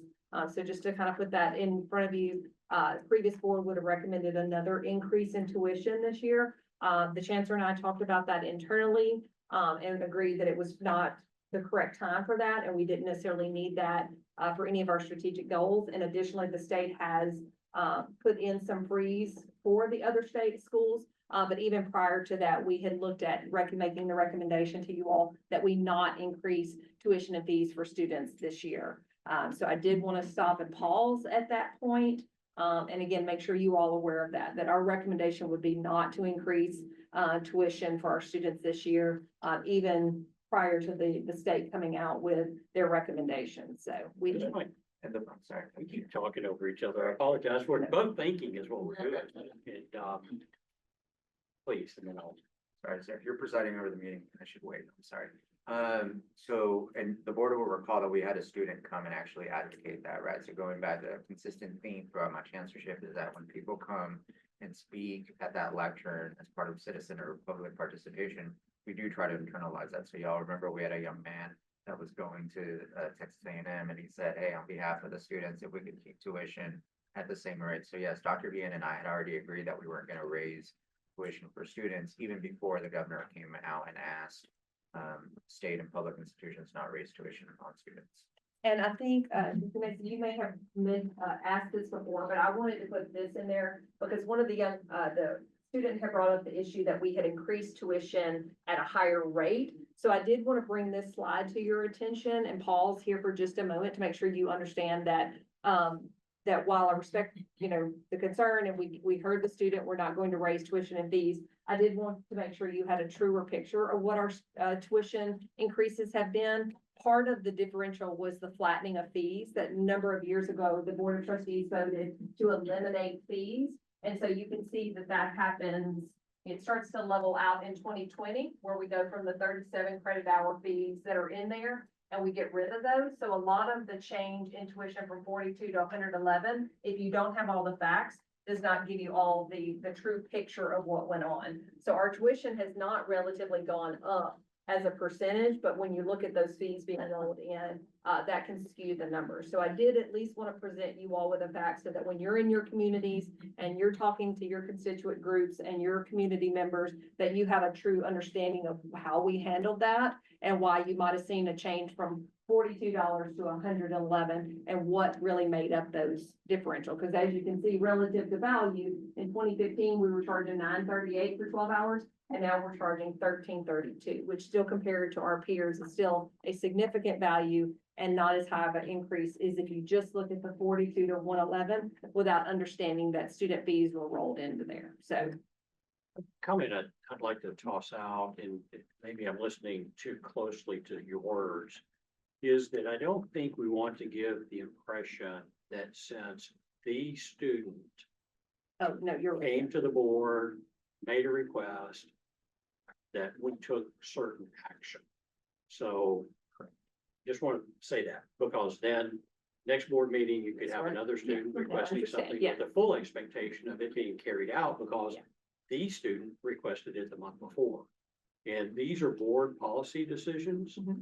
And the board needs to take information from our respective constituents and from the administration and then make the decisions. And that's what you're laying out to us today. Here's the information. Now it's up to us as a board collectively to decide yes, no, modify. But I just want to be really clear that no individual coming to a podium at a public meeting should expect to have their way. Yeah, no, Yes, sir. I that's a good point. apologize if I gave that impression. Yeah, no, and I think I wanted to bring this slide to your attention because some of the data that the student did share would be corrected in here. So really my comment was more so just to bring this to you all, just to be timely. And yes, we were really addressing the board policy because the recommendation in the strategic plan that I had received was a recommendation that there were multiple years of increases. And even as early as last fall, the chancellor and I had a conversation that based on all the factors of going on that we would not recommend it. So that would be our recommendation. Of course, we would, advise to the desires of the board, should we go in a different direction. But at this time, we do not think tuition and fee increase would be warranted for us. And I think that looking ahead to 25, 26, it's great to freeze it. Was there any discussion about rolling it back to the 23, 24 level? No, sir, I've not had any internal conversations around that. Just wonder what impact that would have. Overall. So to go back to Chair Sullivan's comments just a few seconds ago, right? So, state appropriations, it's kind of in the air right now, especially in light of sort of a letter that Senator Creighton sent yesterday. And so now we're not raising tuition. And we also have a recommendation from a trustee just during this very meeting to lower the property tax rate and and if you go back to the circles, there's not many slices on that pie left once you lower tax rates. And give a higher homestead exemption, you don't raise tuition, and then state appropriations in mind that came through and and then, so I guess my point is to echo sort of my acknowledgement of what Chair Sullivan just said. It's up to the board, which slice essentially gets the attention, but I don't think it's fiscally possible to lower tuition, not have state appropriations go up, and lower the tax rate and increase the homestead exemption. I don't think we can do all three. And I'm sorry. And just with as far as the homestead thing, we did give an increase recent, like Yeah, and I have- a year and a half ago, maybe. So I'm in agreement. At this point, we need to see what's gonna go on with the state. You know what I'm saying? We come in, is the state gonna do what they say they're gonna do, or they gonna change the rules in the middle of the game, and now we gotta try to figure it back out. So with that homestead thing, I know people who have seen a difference in their property tax. So I know it's working, it's just a slow go. You know what I mean? So we gotta be careful how much we're giving. And, you know, again, to the chancellor's point, I'm happy to run any performer that you all have, or you want to see the various scenarios. That will be part of, you know, our overall process, but again, there's only so much, you know, pie that we can shrink and That's still do right. the things that you want us to do, but any of those things can be taken under advisement. I have one additional comment, if I may, and that would be to ask the chancellor to explain how any of those potential modifications and slices of the pie, forgive me, would be affected by board policy and the ratios that are in board policy. or Yes, Percentages. so Dr. Vian, if you will go back for me to the pies as we're referring to them, the circle graphs. Okay, so if a few years ago, there was a board policy that was passed by the former administration that really sort of set, and I think if I remember correctly, I think Chancellor Head would have said that there were aspirational. And I do have that slide in Right, there. and so there's a slide apparently later on where Dr. Vian is prepared to talk about that. But the board kind of set these parameters. Now, one of the things that we've learned, and Dr. Vian, jump in here because you are the expert, is that it's actually not technically feasible to comply with that board policy section in the long term. Eventually you would, if I remember correctly, eventually you would have to ask students to pay because the population is growing far fast. Dr. Vian, take it away. Tell us what Yeah. the issues are with that. Yeah, so policy. actually I have that in there and we can come back to that as well. But really it's not, we would have to increase our tuition so much that we would, in my opinion, start to lose students, because it's not the value add. And so I have this slide in there because it is something that the board needs to look at, because the policy, B.1.3B actually says that you will equalize those. And the whole thought was that those two things would be equal, that the taxpayers and the students would pay an equal share. But because tax property rates are growing, house values are increasing, that would have to be done at such an exponential rate, that I do not think that would be ever something I would recommend, because it would be detrimental to our students and our community, and it have an unintended consequence, if you would. So You would not be doing it to raise revenue or offset increases, because it would just be to equalize them for the sake of. equalize the slices of the pie. Yeah. It's not for money. Right, and that's what it's an unintended consequence of a good theory, of a good thought, but we don't necessarily, it would have to increase so much exponentially Okay. that you would start to lose students, so, and so I do. think that needs to go to policy committee to actually look at. I mean, as we look at cleaning things, modernizing, you know, our business, would that be appropriate, Chancellor, or? Yes, sir. So Or would it be an because- exercise? No, sir. Because it was what I understood at the time, a board initiated policy change, and to be respectful of the board's role in governance, Dr. Vian added it. Essentially, you kind of got a little bit ahead of us today, because that was part of her presentation, was to ask exactly for what you just recommended. So we agree with that. Yeah. Don't let me No, take you're your fine. momentum away, because it's. I just wanted to make sure we agree with that. I do not think that would be to the benefit, and I'm always going to err on the protection of the system, but then the students, right? And so that would have too many unintended consequences, but I think it was. Okay, thank you. I'll do it. So, yeah. Your guidance Yeah, during those meetings. yeah, I mean, I think it's good to say that you want people to have an equal share at the pot, you know, and I think that was the intent, is that everybody has skin in the game, for lack of a better word. But I don't think that is too far, it would put us too far out of whack, and it would not be beneficial, so. Because then you would potentially, again, impact enrollment, and then if property taxes came down, then you'd have to, you know, it's just a constant shift, so. So again, I will go back a couple slides just so you can see, that But again, we just showing where we are, that we are still low to the middle of the road. And a lot of these are just for your intensive purposes. We update these each year, so you have, true, sense of where we are with the state median. So the red line is the state median amongst our peers, and then we are at least 2 slots to the left of that. So we are still to the low end of the value. Again, just having data that you can share when you're out in your communities, just something that you would have to see that we are still far below. And this is compared to a 12-hour semester credit ratio. So, and then again, looking at, this is the out of district. That is intentionally that way, because we intentionally want to be of value to our taxpayers.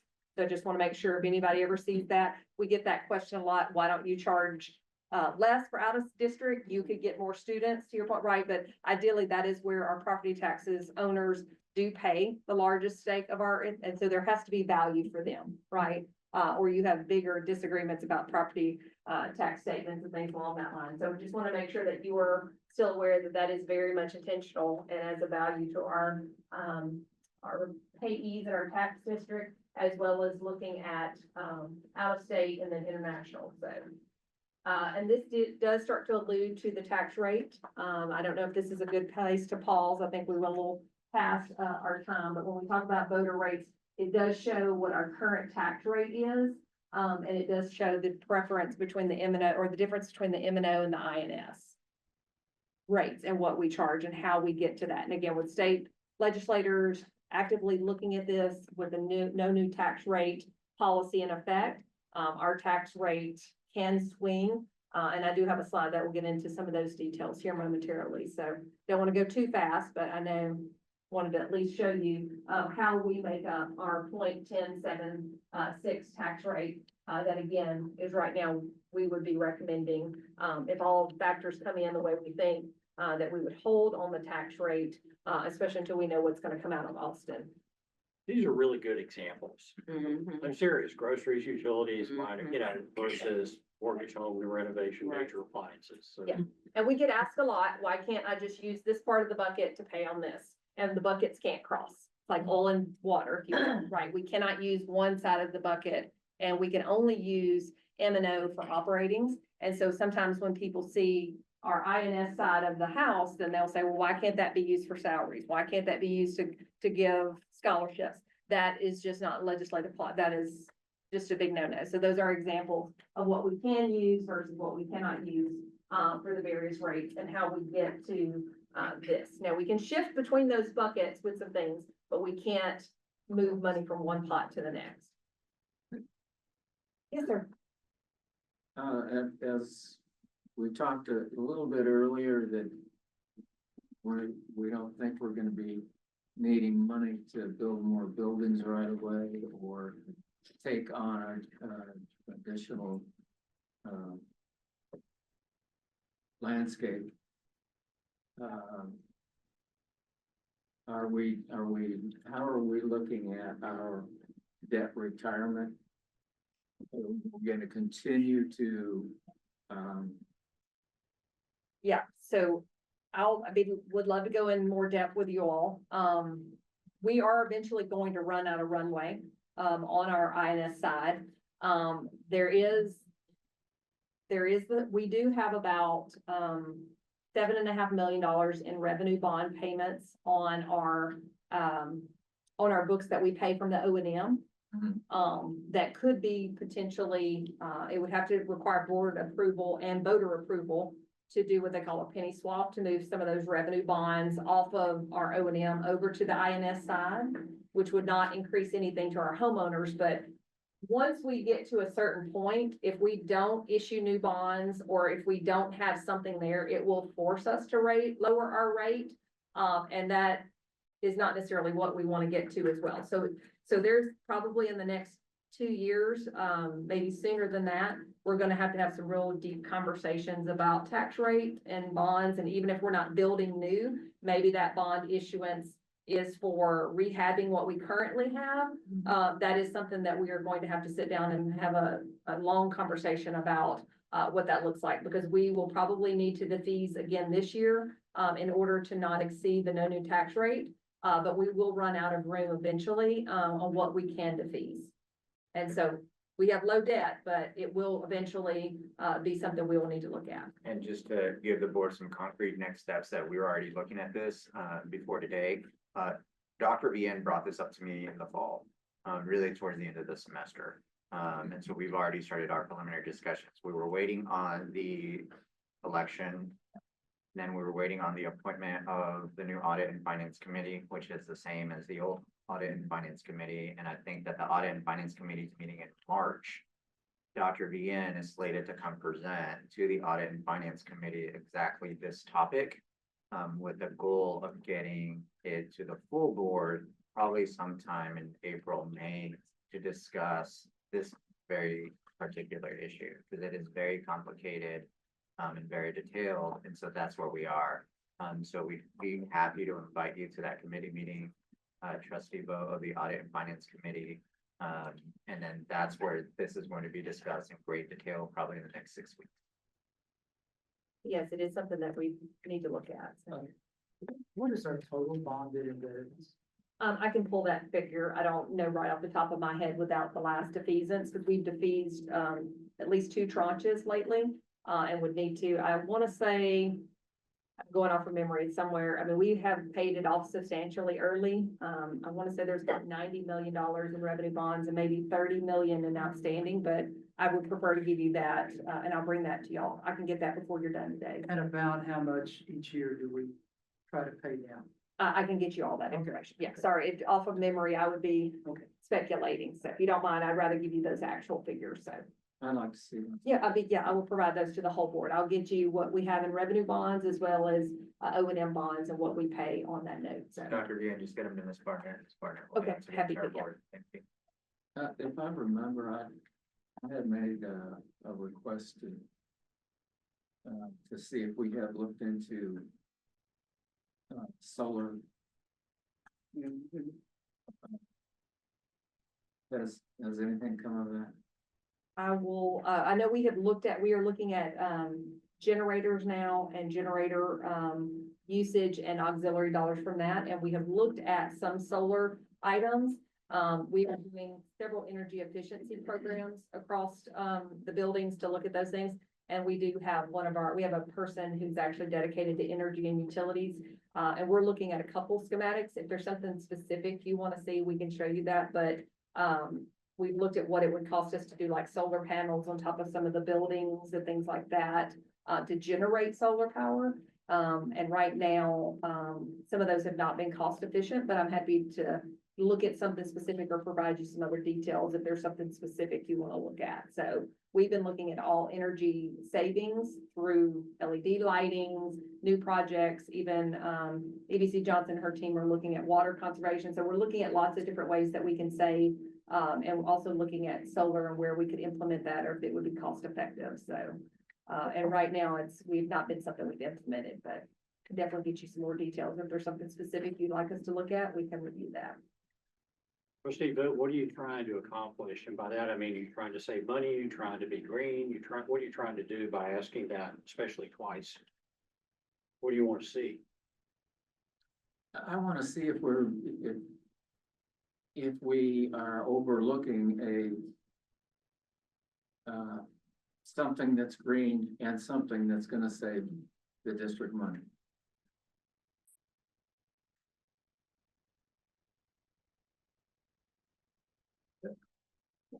So we'll definitely give you some rundown though, but we are definitely switching items over to save energy, water, those sort of things. And then we're looking at some others, but we will follow up and share with some of our plans. Yes, sir. We will get you a written report. You will not have to ask a third Yes, time. I apologize.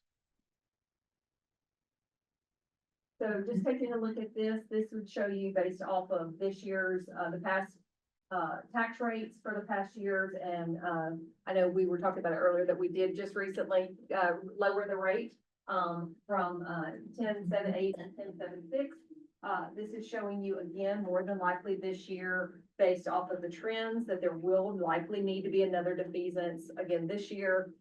Without a defeasance, we would be forced, based on the no new tax, to lower our rate as low as 0.966, which again, in a market downturn or a downturn in the housing economy could be also detrimental that we, would lower our rate. So we are looking at that and we'll bring all of those documents and figures once we have a greater sense of what the tax rolls would look like. And again, those preliminaries start to come in April, for you all, but happy to answer any questions about that you may have now or in the future, but just showing you some estimates about what it would look like, based on what we're currently trending at.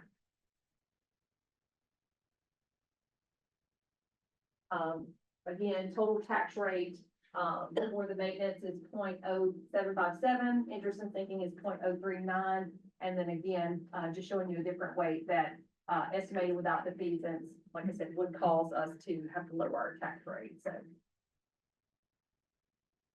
Based on FY 25 budgeted revenues versus forecasted, we did think that we would probably get a little bit less in taxes. But the tax rolls are coming in a little bit about 2% higher than what we budgeted, based off of, what we're seeing from, them this year. So that's a good problem to have, but again, 2% of our largest factor can shift our budget. So it's always good to be on the positive as opposed to the negative. But the tax rate and the tax rolls is sometimes the hardest thing to judge because we are reliant on the market conditions and what we anticipate will happen in the house sales in the market and then what we actually have. We still good? Do we want to keep trudging through? I want to be respectful of the board and lunch. How much more do you have? Couple more slides, sir, but it may be, it'll probably be the, Couple as in two? no, sir. You mean a few then? I have a few, yes, Okay. thank you. You had some more than Sorry, three. but I just. Anybody interested in a restroom break and? Lunch. stretch legs Right, real quick?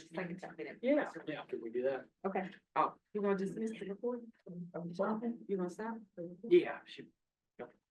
You want to excuse yourself, right? Oh. Yeah, so let's go ahead. I mean, let's take a couple of minutes. We're taking a couple of Okay, minutes. I didn't know you had to do something since we on. I'm just gonna stay here, so. Okay, But we are taking a recess.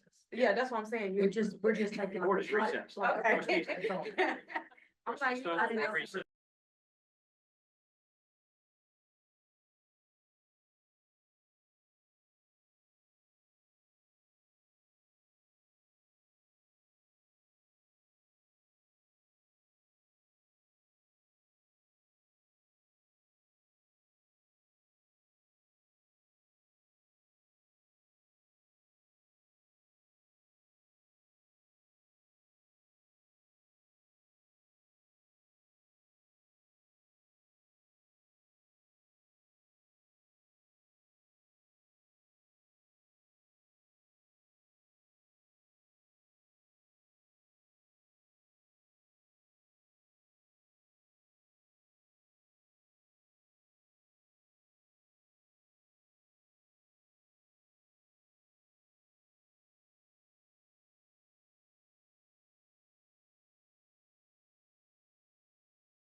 For the FY 26 year, just to note that that may be a difference that you see, that we would like to better forecast that as opposed to underestimating. Yeah, the $5 million doesn't mean we're gonna get $5 million more, does it? It means it's 5 million in taxable value. It could be, no, it actually may mean we may receive 5 million 5 million more more, than we thought, okay. yes, sir, based on the taxable values, but the actual revenue to us would be a net of about 5 million, again, compared to where we're trending right now. And we use that based off of, the actuals that they give us, and, what those files look like they're gonna come in, but again, they can always shift. It's still very low as a percentage of what we receive, but still 5 million is $5 million, so. Yes, sir. Okay, any questions on that? I do want to go through, again, we've already gone over the board policy. Our recommendation is that we look at that. Again, I want to remind you all, cash reserves right now is 169. This is something, again, that we would like to work with Audit and Finance Committee going forward. The definition that has currently been used for reserves is an economic definition. It is basically when you see 129, I know that most of you probably expect to see that reserve dollar change each month. It does not change each month because it is based on the definition approved by the system, is that cash reserve is the short and long-term balance at the lowest point in a physical year. So it is very much an economic economic definition, if you will, and not necessarily the state. We have far more than that in our savings account, for lack of a better word, but because you're only seeing where we hit the lowest point in a year, that is where the 169 comes from. So when you get your financials, we're actually showing you, you will see that there's a pool balance of 560 million. You'll see different pockets, but the 169 comes from an economic definition. So when you don't see that slide change every month, it's not because I didn't think to update it, but based on the definition, it only changes once a year. Is that because of policy or is that an economic, I mean, not economic, a financial like Gatsby type? It's not a Gatsby rule. It was kind of the standard that the board adopted. My understanding was a number of years ago. And we were gonna bring you forward maybe a different definition to consider. I don't know that it's in policy, but it was my understanding that it was brought to the board as an agreed upon definition. It's an operation. Was it based on any of the current events? No, really, I mean, it's like many things, you can have different folks that think a definition is better than the other or a use. It's not a wrong definition. It's just most time when you hear cash reserves, you think about how much money we have in our savings account. And an economic division is what is the lowest point of income for us at any given year? And for us, that hits somewhere around December. And the reason being is because we've already collected fall. We've paid payroll. We don't collect student revenue again until the spring, and we haven't started collecting taxes. So some of that we're using savings, if you will, to front our cash flow until we get our next tranche of taxes, and then we're back on the positive. So it's not a wrong definition. It's just a definition that looks at our cash flow modeling more so than it does a savings account, if you will. And it doesn't make it wrong. It's just sometimes the definition doesn't match up to what people think it should look like. So I just wanted to highlight that for the board, to make sure you are aware, is when I show that slide, that dollar doesn't change. Does that help answer your question? Not really, because, yeah, I would think it would change over a period of time. Yeah, the definition that was agreed upon was the lowest point in that previous fiscal year of where we were. So we have to take a look back and say, what was the lowest amount of cash we had on hand at any point during the year, the last year, and that was 169. Now, that could have been their lowest point, and we could have gotten $40 million the next week in income. And now we're back at 200 million in reserve. It was just the lowest point. Basically, if you think of it like your own checking account, like right now is the last day of the month. So like tomorrow, you're gonna get a new influx, but today, your cash reserve is based off of like today because you haven't gotten paid all month, right? So like this might be the lowest point that your checking account gets all month because it's the last day of the month, right? So that's kind of what it's using, is like that lowest benchmark. Okay, and I Yeah. try to carry from year to year the same Each thing. year, it just kind of goes and we look at what our lowest cash flow was the previous year. All right. And that's what they base it off of. All right, other questions, please stop me and ask. Want to go through that when we're looking at bonds. Again, we continue to reconcile and look at our bonds. When we started looking at our bonds and bond projects, a lot of reconciliation was still needed. We still have remaining bonds on our books that we still need to spend. We're working very closely with EDC Johnson on that. We will probably have to pay some financial dollars back to the IRS this year because we've had too much money in bonds sitting earning interest. That's not a bad thing. That's not a penalty. We didn't do anything wrong because the interest rates are so high and we haven't spent the bonds fast enough that there's some rules. So when I have to come to you and mention to you that we have to pay some money back to the IRS, it's not necessarily a bad thing. We have the money sitting in the back. It's interest that's earned, but according to the federal government, we've earned too much interest. So just want to make sure that you are aware of that, that you may see that coming down the pipeline, that we have to let you know about that. And talk a little bit about this briefly, that we're going to recommend to Audit and Finance that we visit some about a potential penny swap to get those bonds off of our revenue side. That would free up close to $7.5 to $8 million on our operating each year to do other things. So I've already showed that slide, just putting that in there with our state appropriations. So with our state appropriations and looking at FY26. So prior to now, we've been talking about the past year. So now we're actually kind of start to kind of give you a prequel, if you will, to next season. and looking at the new funding. So we estimate for FY 26, so next year's budget, state appropriations are gonna increase about 7.2 million. Tuition and fees would be nothing necessarily. Now, that's not anticipating growth. With the board's discretion, we can increase or look at growth, but that was projecting no new income from fees and no new growth. So that again could fluctuate if we have another record enrollment, that number could allocate. That goes back to the chancellor's question is how conservatively we want to budget.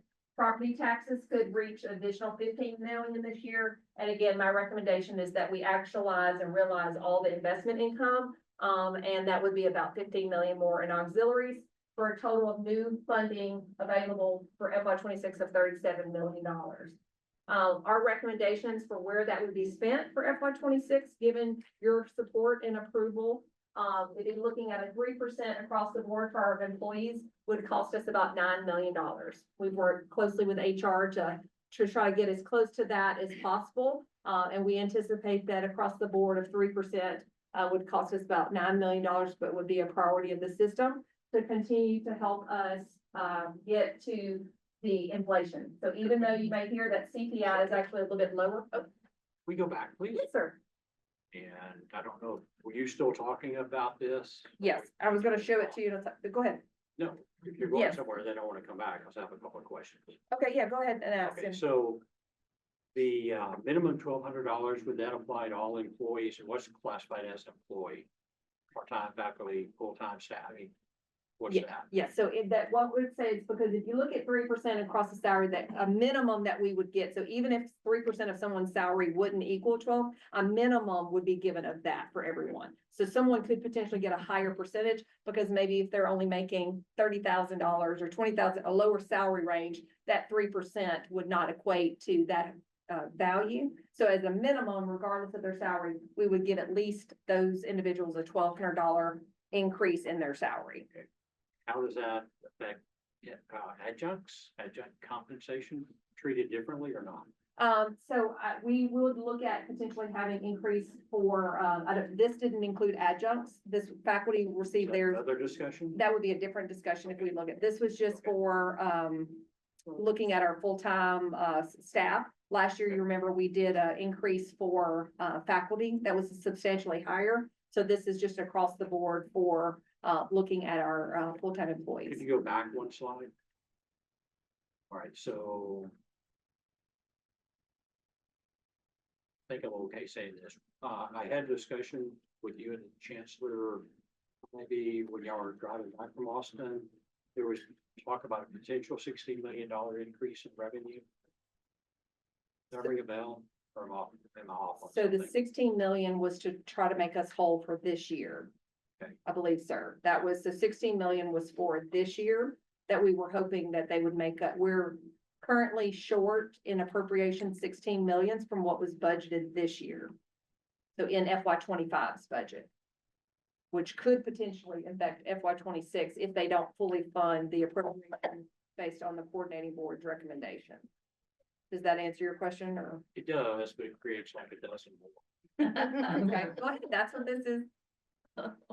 So if we don't get that 16 million, then how accurate is this? And if we do get the 16 million, what impact would it have on this? And would it be called new funding or called something like funding that we could not rely on going forward? Okay, so let me answer that in a couple different ways. So this year, 16 million, what the state allocated to us was $113 million. I'm gonna go back real quickly to this slide. The Yes, 113 million is what the state told us they would give us. The 16 And million, that's because it's forecast, not actual. So That's forecast, okay. but the 16 million we're trying to get is in this figure.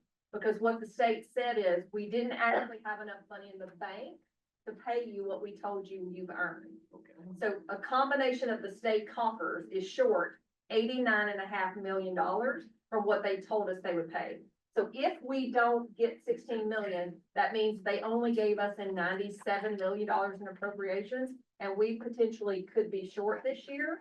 Now, but if you remember, the last 2 years, we've been able to roll money into an ERP, right? Because we had budget authority. So we could potentially still be okay because we've been very conservative. But the 16 million we're after is sitting in this year's budget. So to your point, if we don't get that 16 million, then yes, that would be 16 plus 7, so we'd be short 23, which would mean we only have about 14 left to do. So does that answer? That, yes, that gives me, now I can understand. Just want to make sure we all kind of know too. Yeah, no, that's what this whole thing is about, Because sir. if So, we walk away, everybody walks away from the table right now. We're thinking we have 37 million bucks. Estimated new funds that is dependent upon correct. certain actions. Yeah. So. To me, it's almost like an asterisk. Yeah, correct. Subject to change. Yeah. Yeah, and even as early as yesterday afternoon, there were some emails that, again, with state appropriations, it, you know, Right, it's very fluid. I Yes, sir. understand. But I just want to make sure that No. anyone that doesn't, anyone that takes this at face value might interpret it differently once they see the actual results. yeah, no, sir, it's a very good point. I'm glad you brought it up to everybody, because again, I live in it every day, study it, talk to the folks, and it's still, it can be a lot to absorb. So I think that was a good call. So does that, And that goes to another sort of I want to make sure that the board is supportive of the internal policies of the institution. And that is that Dr. Vian and I have agreed, and I've explained to the faculty and staff of the entire system multiple times. It's a strategic decision to not use increased HBA funding That's in right. anything that we could not cut, or in anything that really ties to employees' pay or programs that we wouldn't. So when we give people internally money, we tell them very clearly now, this is HPA increased money. So it might not be there next year. We may not get it because we're very cognizant of the idea that it is an asterisk, right? It's projected, it's been promised to us, but until it hits the bank account, Dr. Vian and I don't consider it real. And I just wanted to make sure the board was supportive of that, because that's not how everyone, and to be fair, because one of the points that in our legislative visits, one of the representatives corrected me on this, and I want to sort of honor that I did internalize that. That's a privilege. Yes. Because there's a lot of community colleges in the state that don't have the luxury of not using that money for core operations. And so some colleges that do have that privilege are using it for what I consider to be hard programs to get rid of. They're creating entitlement programs. And it's gonna be very difficult if the funding model changes for those chancellors and those presidents to then take those things back. You'll think you're taking something Yeah. away. Right. They're not really taking it away. They just had some extra. Yeah. Correct. And so we're being very mindful of spending it on things like, for example, $1 million of professional development to faculty. We have it this year. Make sure you use it, because next year there may not be $1 million in professional development for faculty. And so we're being very mindful of the fact that yes, there is an asterisk, and I just wanted to make sure that the board was supportive of that, because again, when you read in the paper, HBA funding is being used to do things. I get questions, for example, like, why aren't you offering free community college to all the high school seniors? Well, what happens if that funding goes away? And I've got seniors that made plans to come to, you see what I'm saying? And so I just wanted to make sure, any feedback from the board on that front? I think we're aligned with you, and these are annual or biennial? for Your- payments, No, the projections. this would be the annual, this would be for the entire year. Okay. Yeah, so, cost of living, again, would run us around 9 million of the 37 projected. And again, just showing you here that even though we've seen CPI start to decline, that the whole point of this chart is to tell you that even though we've tried to be consistent and supportive of our employees, that we still haven't quite been able to keep up with inflation. So even though inflation is a little bit down right now, we're still recommending 3% just to kind of keep everybody caught up from the years where it was far exceeded what we could allocate in an across the board compensation adjustment. So the second new initiative that we will be proposing for the budget, with the board's support, is funding for a new Magnolia Center. We anticipate that the operating budget for that, new center will probably be around, 3.5 million, maybe a little bit less. But what we're looking at for FY twenty-six is about 50% of operation based off the fact that we would get substantial completion in December. And of course, we hope that they are fully packed from day one, but may not necessarily be, realistic. So we're allocating approximately $1.5 million, prorated for the budget, for personnel and non-personnel operating expenses to operate that center. What is EHLS, please? Where from the bottom? On the PD vehicle. What would be an example of that? Would that Like be right here, recurring? Would that be recurring or is that one time? those are usually, let's see, non-personnel, those are repairs. Those are usually, so they're recurring in the sense that we usually have repairs and things of that nature, but EHLS items, the way they work usually, because that used to be one of my former divisions. We have inspections, sir, and then people will come in red tag different, you know, and then there's a cost usually for those repairs, different things, and so EHLS is like the fire hydrants, the defibrillators, those items. Who has Magnolia? Whose district is that? Right now that is Tomball, and that is, I'm sorry, it's Montgomery, and it's Trustee. Yeah. Okay. Congratulations. Questions about that? I wanna. Thank you. Super excited about that center and super excited about, and again, these numbers are pretty close to what we have, but again, they could fluctuate, but where we are right now, that's what we're anticipating for that budget. We go back. Yes, sir. Okay, so the bottom says PD equipment maintenance after 1 year reduces to 52,520. But the equipment startup is only 20. Oh, I see cost per unit. I'm sorry. Never mind. I see.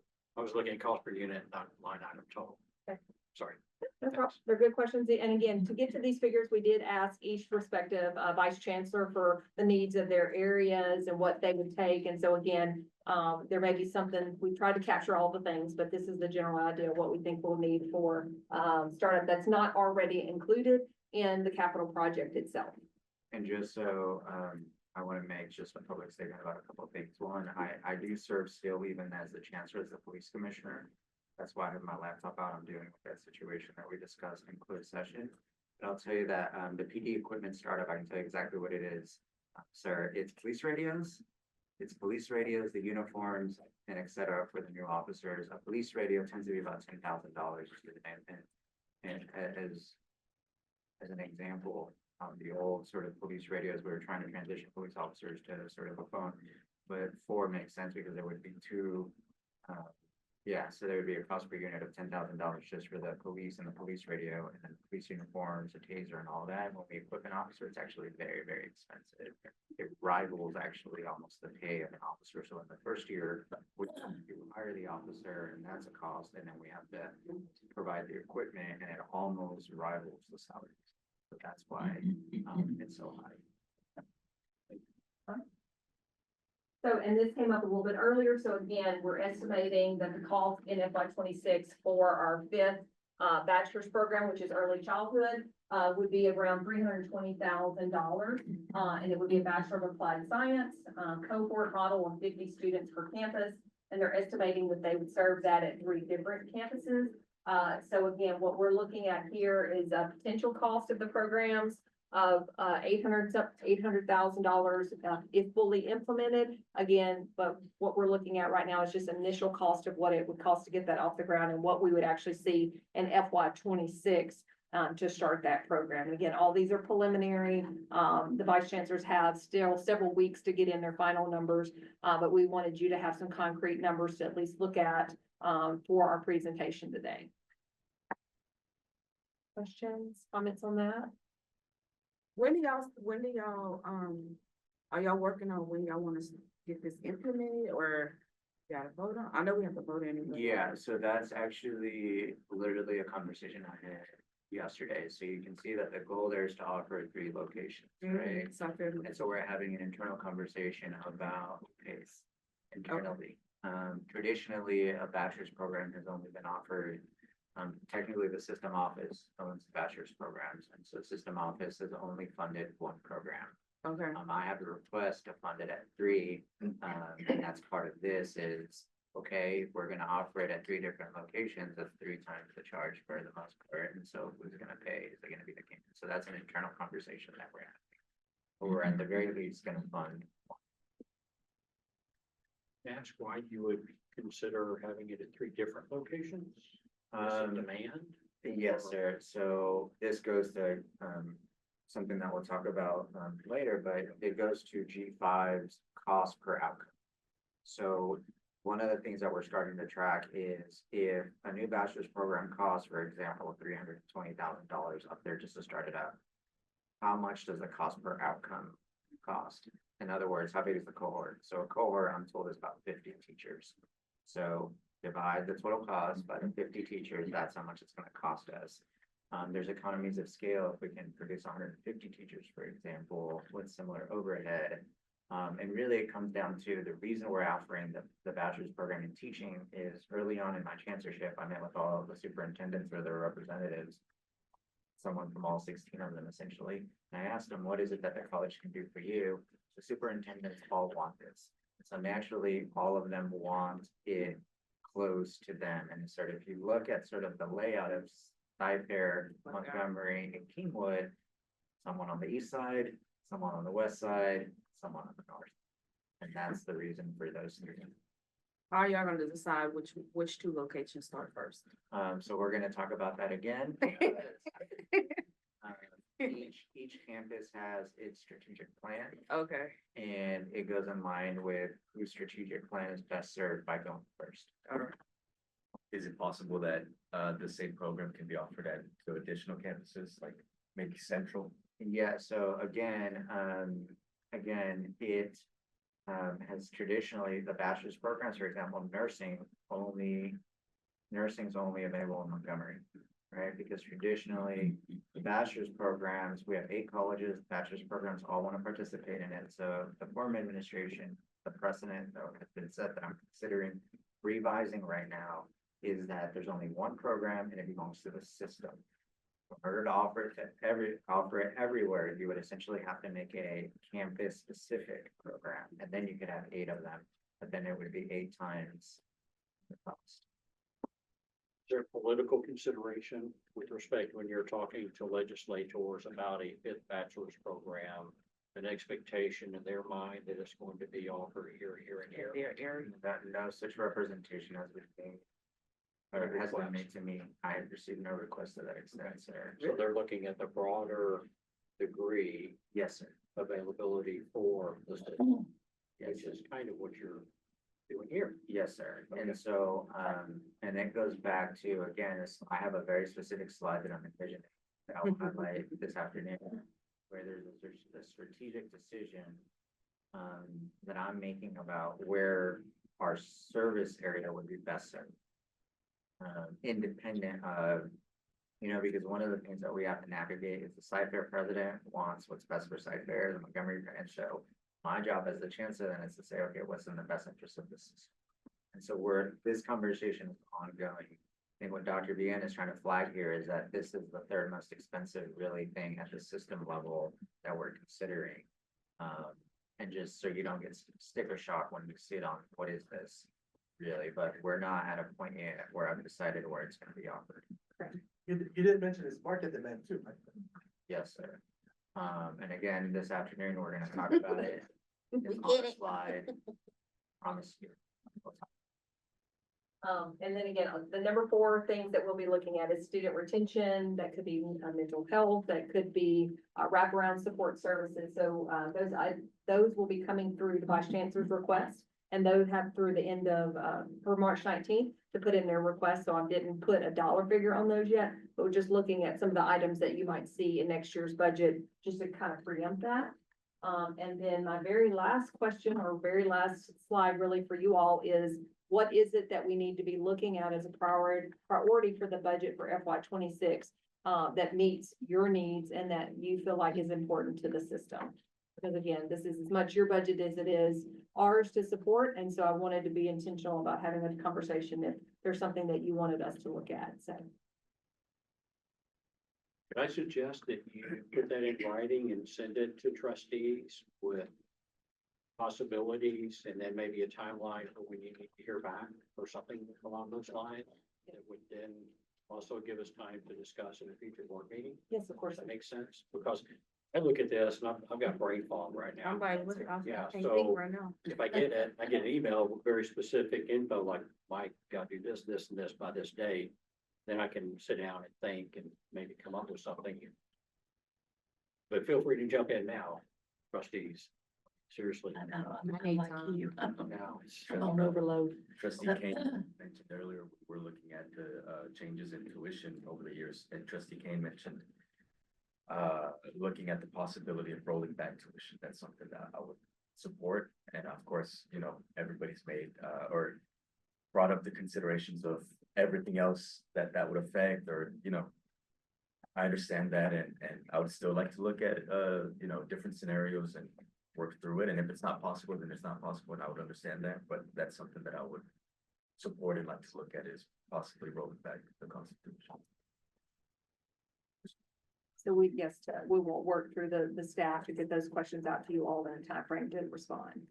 And then lastly, these are just some reminders of key dates and things that we will have coming up that nothing for you to do now, but just make sure that you're aware of. So, and then the last was questions, and I think I don't want to stand Well between. done. You. Dr. Vian, I'm gonna ask you the same question I asked you last year. You got to present your slides, right, unedited by me, Yes, sir. and you and I didn't meet about the content of your slides. No, sir. With the exception of changing one ranking from the 2 to 1, that was the only change that I made to your slides, correct? Yes, sir. That is correct. Could we get a copy of the slides? Yes, will you make sure that Ms. Barnett has a copy of those slides and they go to the entire board? Yes, absolutely. Thank you, Dr. Vian. Thank you, Dr. Thank you. Appreciate it. Thank everybody that had anything to do with this. It was a team effort, sir. All right. We're gonna get very formal now. We will now break for lunch.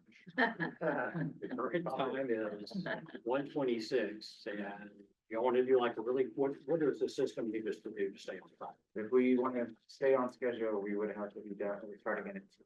Okay, y'all okay with that? 30 minutes? Yeah. And very good. Are we gonna come back to the meeting? Yes, because we'd have to go back. Where to are we? closed session. Well, that's what I Well, wanted we were- to do. We go in there. No, we gotta come in here. Yep, so I'll put in closed session.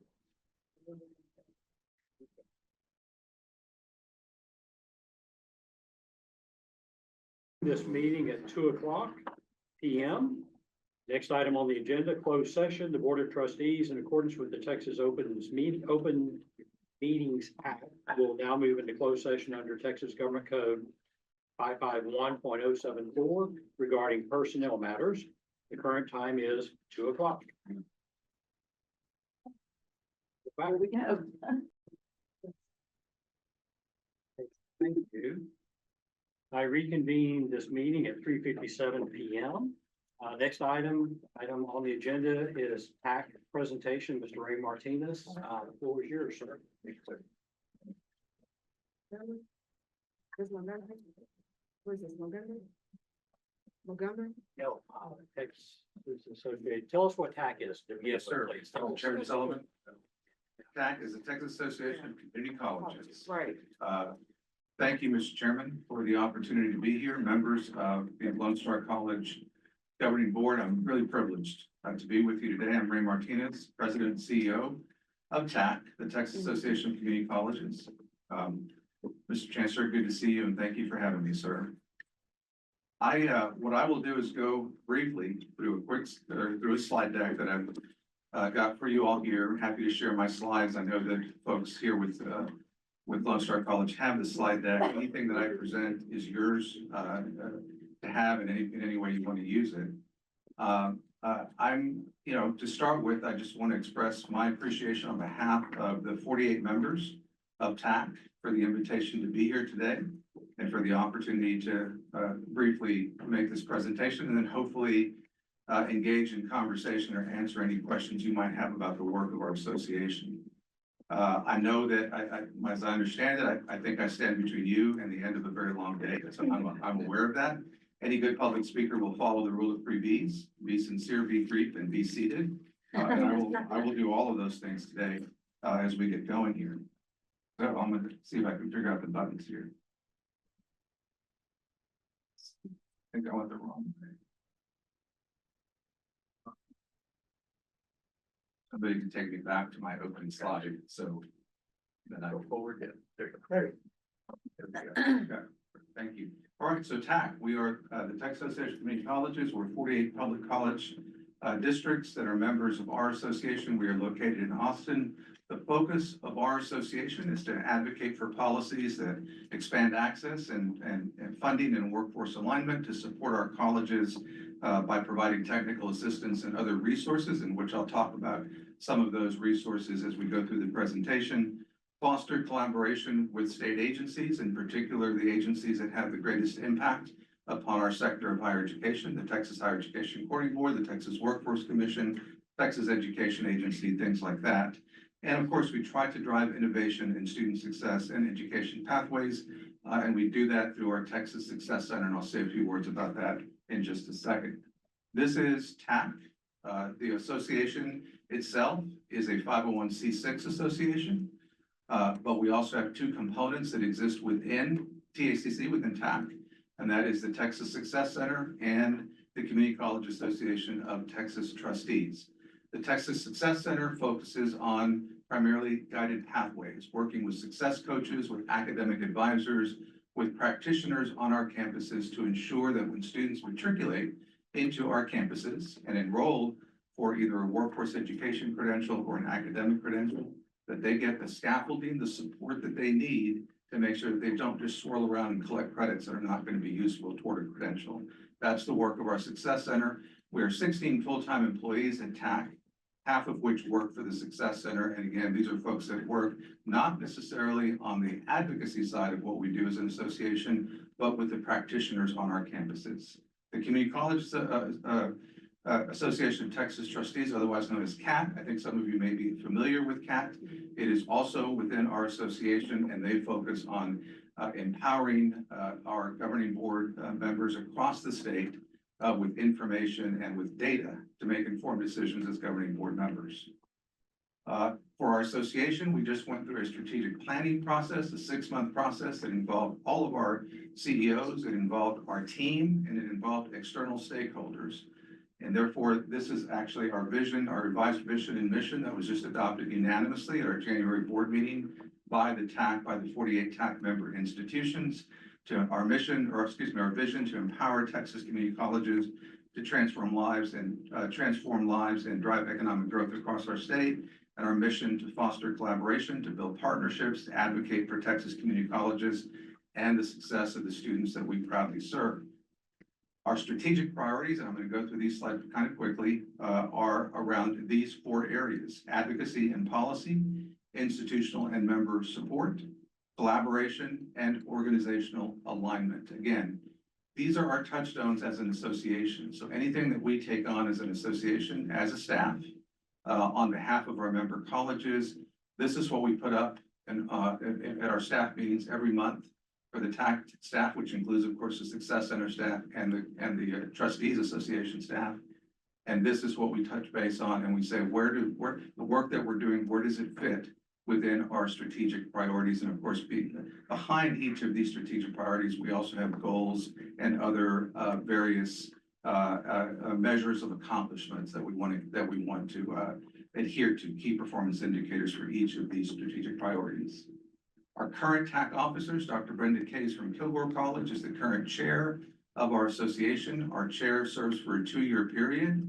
Our vice chair is Dr. Brent Wallace, the chancellor of North Central Texas College. Dr. Wallace will become chair of our association in October at the start of our new fiscal year.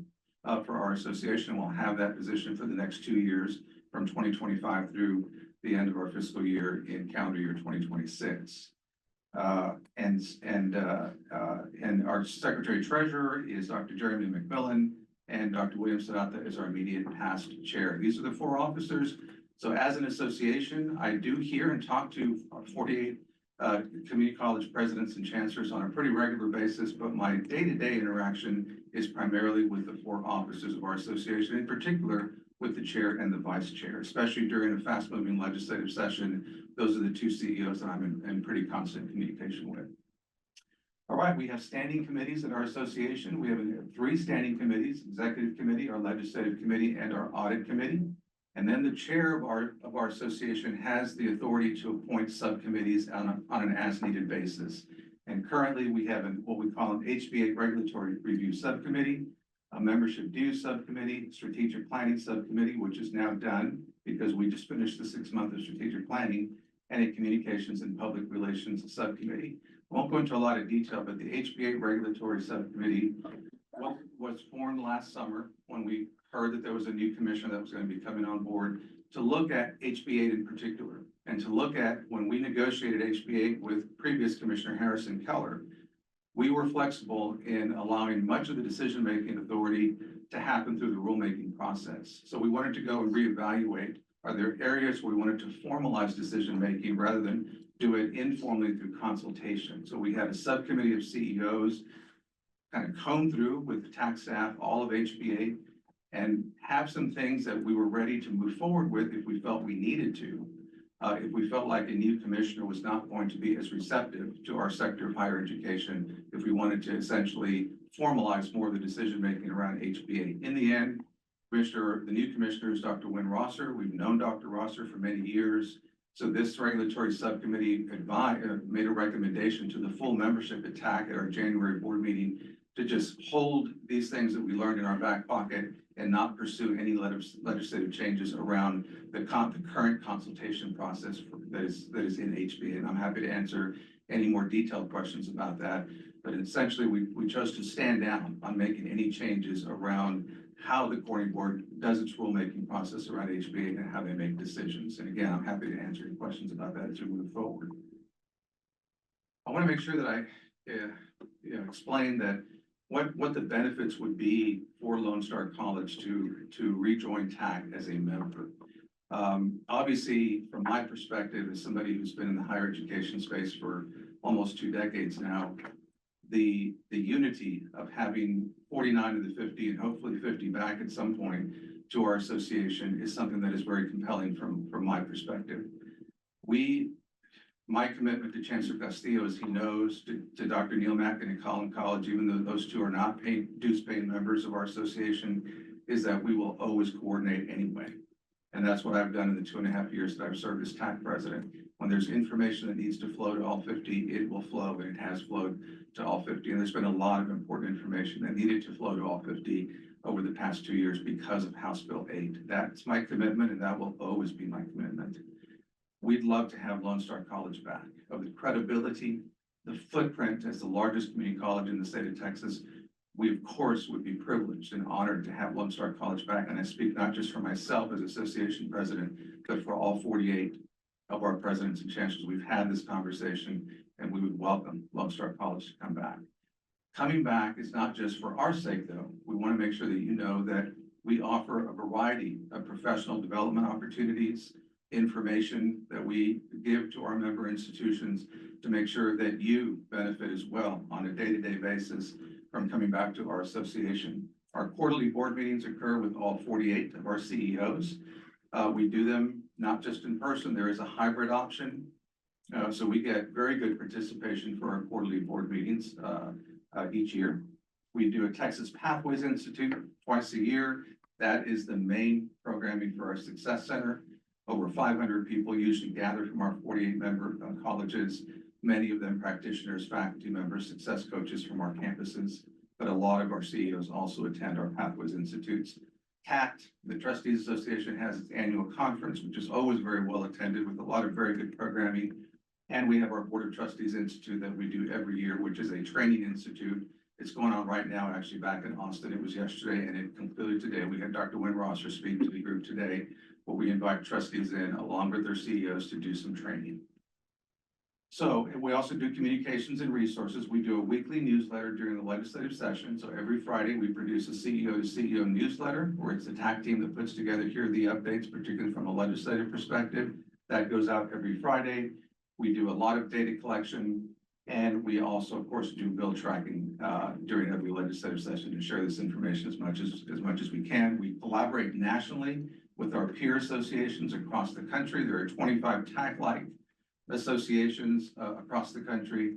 I interact with my peers who serve in similar capacities for their associations across the country, and that's a valuable network, especially these days with so much happening on the federal front. We're able to keep each other apprised as to what's going on, particularly with an impact to our sector. We also have a focus on higher education partners, an ecosystem that we build here in the state of Texas. And this has been true since I came on board in the summer of 2022. We knew that we could not pass a bill like House Bill 8 alone. Even if we were unified as 50 community colleges, 50 governing boards, we need support from the ecosystem. There are important, influential organizations that have credibility, that have a voice at the legislature. We have worked hard to build this ecosystem and to stay in touch with this ecosystem, not just to come together with them at the start of a legislative session. All right, very quickly, these are things that you all know, so I'll go through some of these slides quickly. Community colleges, this is data from the coordinating board. In October, the coordinating board provided the latest update on enrollment figures for each sector. And as you can see from this slide, community colleges now are the largest sector of higher education in terms of overall enrollment. A little over 700,000 students that we enroll across 50 community college districts, all in credit-bearing courses, either academic or workforce education credentials that they are seeking. You see there that public universities are below us in total student enrollment. We grew the most in the last academic year. We're the sector that grew the most. Overall, Texas grew about 3.4% in terms of student enrollment population in post-secondary. Our sector grew something around 5.4%. We're proud of that. And anecdotally, as I move around the state visiting campus to campus, we hear that enrollment continues to be robust, particularly with dual credit and particularly with workforce education enrollment across our campuses.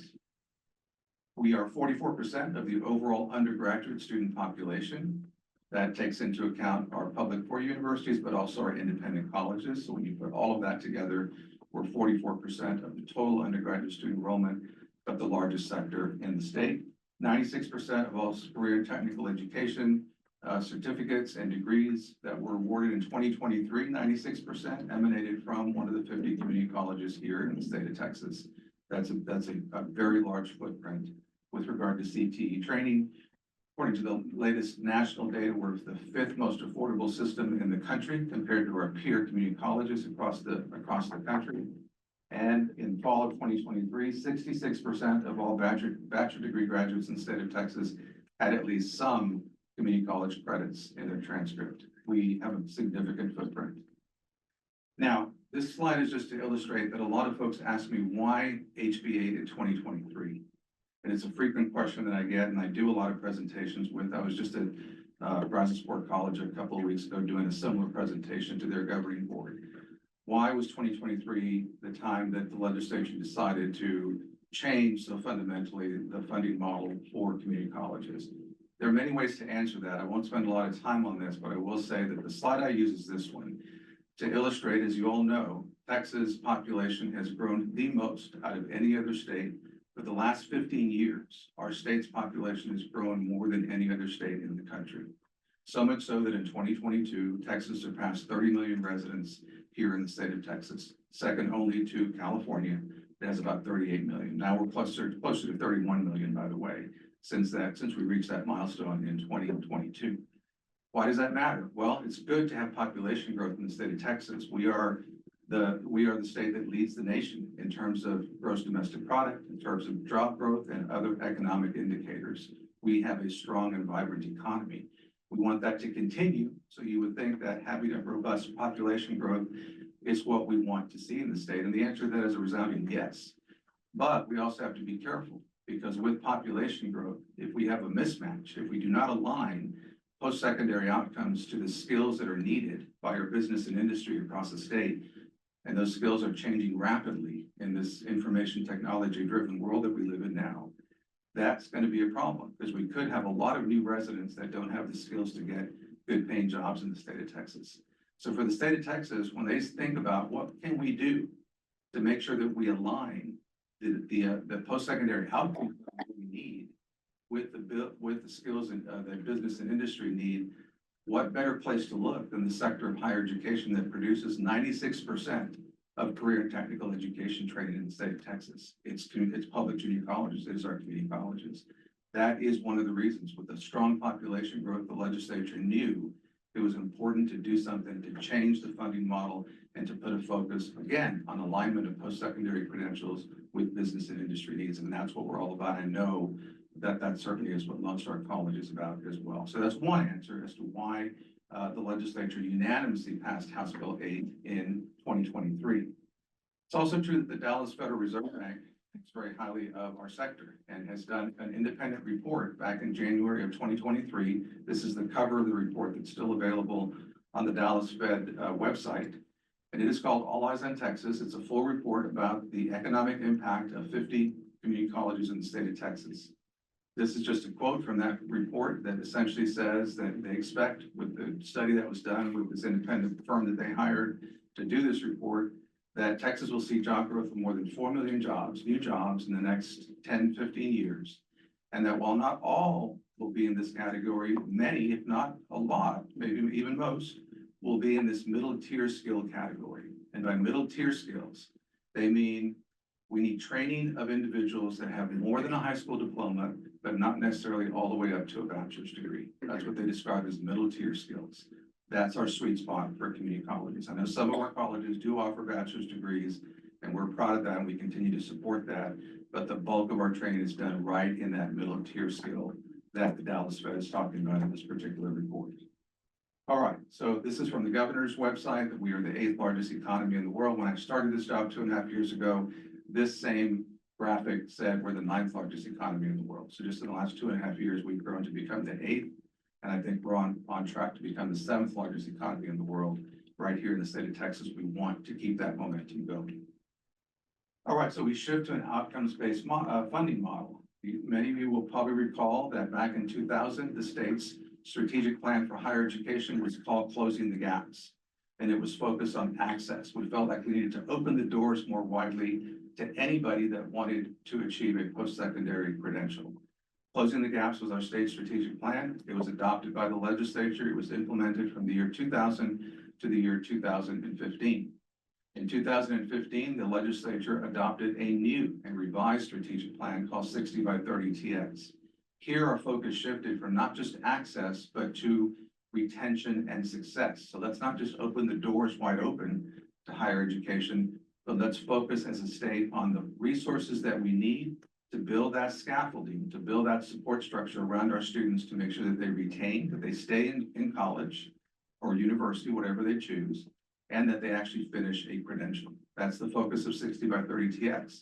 Then in 2020, with the new higher education commissioner, Harrison Keller, who resigned last summer, there was a revision done to 60 by 30 TX, and we adopted what's now called Building a Talent Strong Texas. So if you think about that continuum, access, retention, and success, the focus of Building a Talent Strong Texas is not just any success, but the focus is now success with a credential of value. In other words, that a credential means economic mobility for folks that achieve that credential through any college that they attend, including Lone Star College. I know that again, is something that you all focus upon. The state's focus now with Building a Talent Strong Texas is on success, but with economic mobility, not just any success. So comes House Bill 8. And I know that, again, you all are familiar with the components of House Bill 8, so I won't spend too much time on this slide. I would simply point out the middle of this slide is the performance tier. That is the part of House Bill 8 that 95% of state funding flows through. And the performance tier is predicated on a pretty simple formula.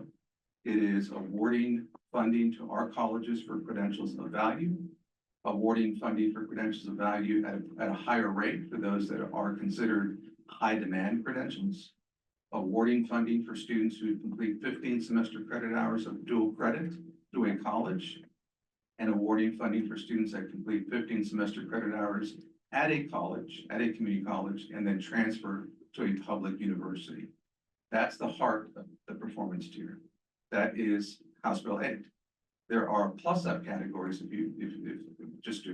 for lack of a better term, and that is the more we do to confer credentials to students who are economically disadvantaged, who are academically disadvantaged, and who are adult learners, 25 years of age or older, then there's more funding that flows when there's a bit of a focus on those particular categories. That is the performance tier of House Bill 8. The 5% that it does not flow through the performance tier is for the base tier. And the base tier was created by the legislature because they saw that there were some colleges that did not have the funding through their tax base, or their tax rate to be able to fund instruction and operations fully. I grew up in Alice, Texas, Jim Wells County. It's a one high school town. Coastal Bend College is my hometown college. Their ability to raise funding through their tax assessments or their tax rate is very different than where I live today, which is in central Austin. And I'm a resident in the taxing district of Austin Community College. So we had 23 colleges that qualified in FY 24 for base tier funding, a little bit of a help because they couldn't raise what they needed for basic instruction and operation. That's the base tier. All right, a lot more to say about House Bill 8, but I know you all are familiar with it.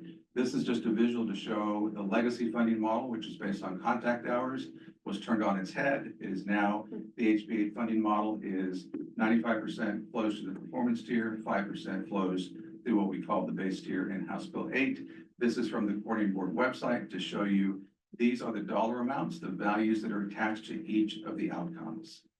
And as you see, there's a higher rate for those that are considered credentials or high demand value. And this is set by the rulemaking process by the coordinating board with input from our sector and particularly with input from the standing advisory committee that is here on this slide right here. And this is the current standing advisory committee. Some vacancies are about to occur on this standing advisory committee.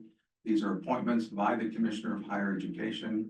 This is built into House Bill 8. The standing advisory committee was created by House Bill 8, and it is the committee that consults with the Commissioner of Higher Education, and that's now Dr. Winrosser and his team when decisions have to be made about rates and weights that are assigned to the formula and other aspects of rulemaking for House Bill 8. It's an important advisory committee and one that we participate in. I highlighted the TAC position because the association has a seat on this standing advisory committee.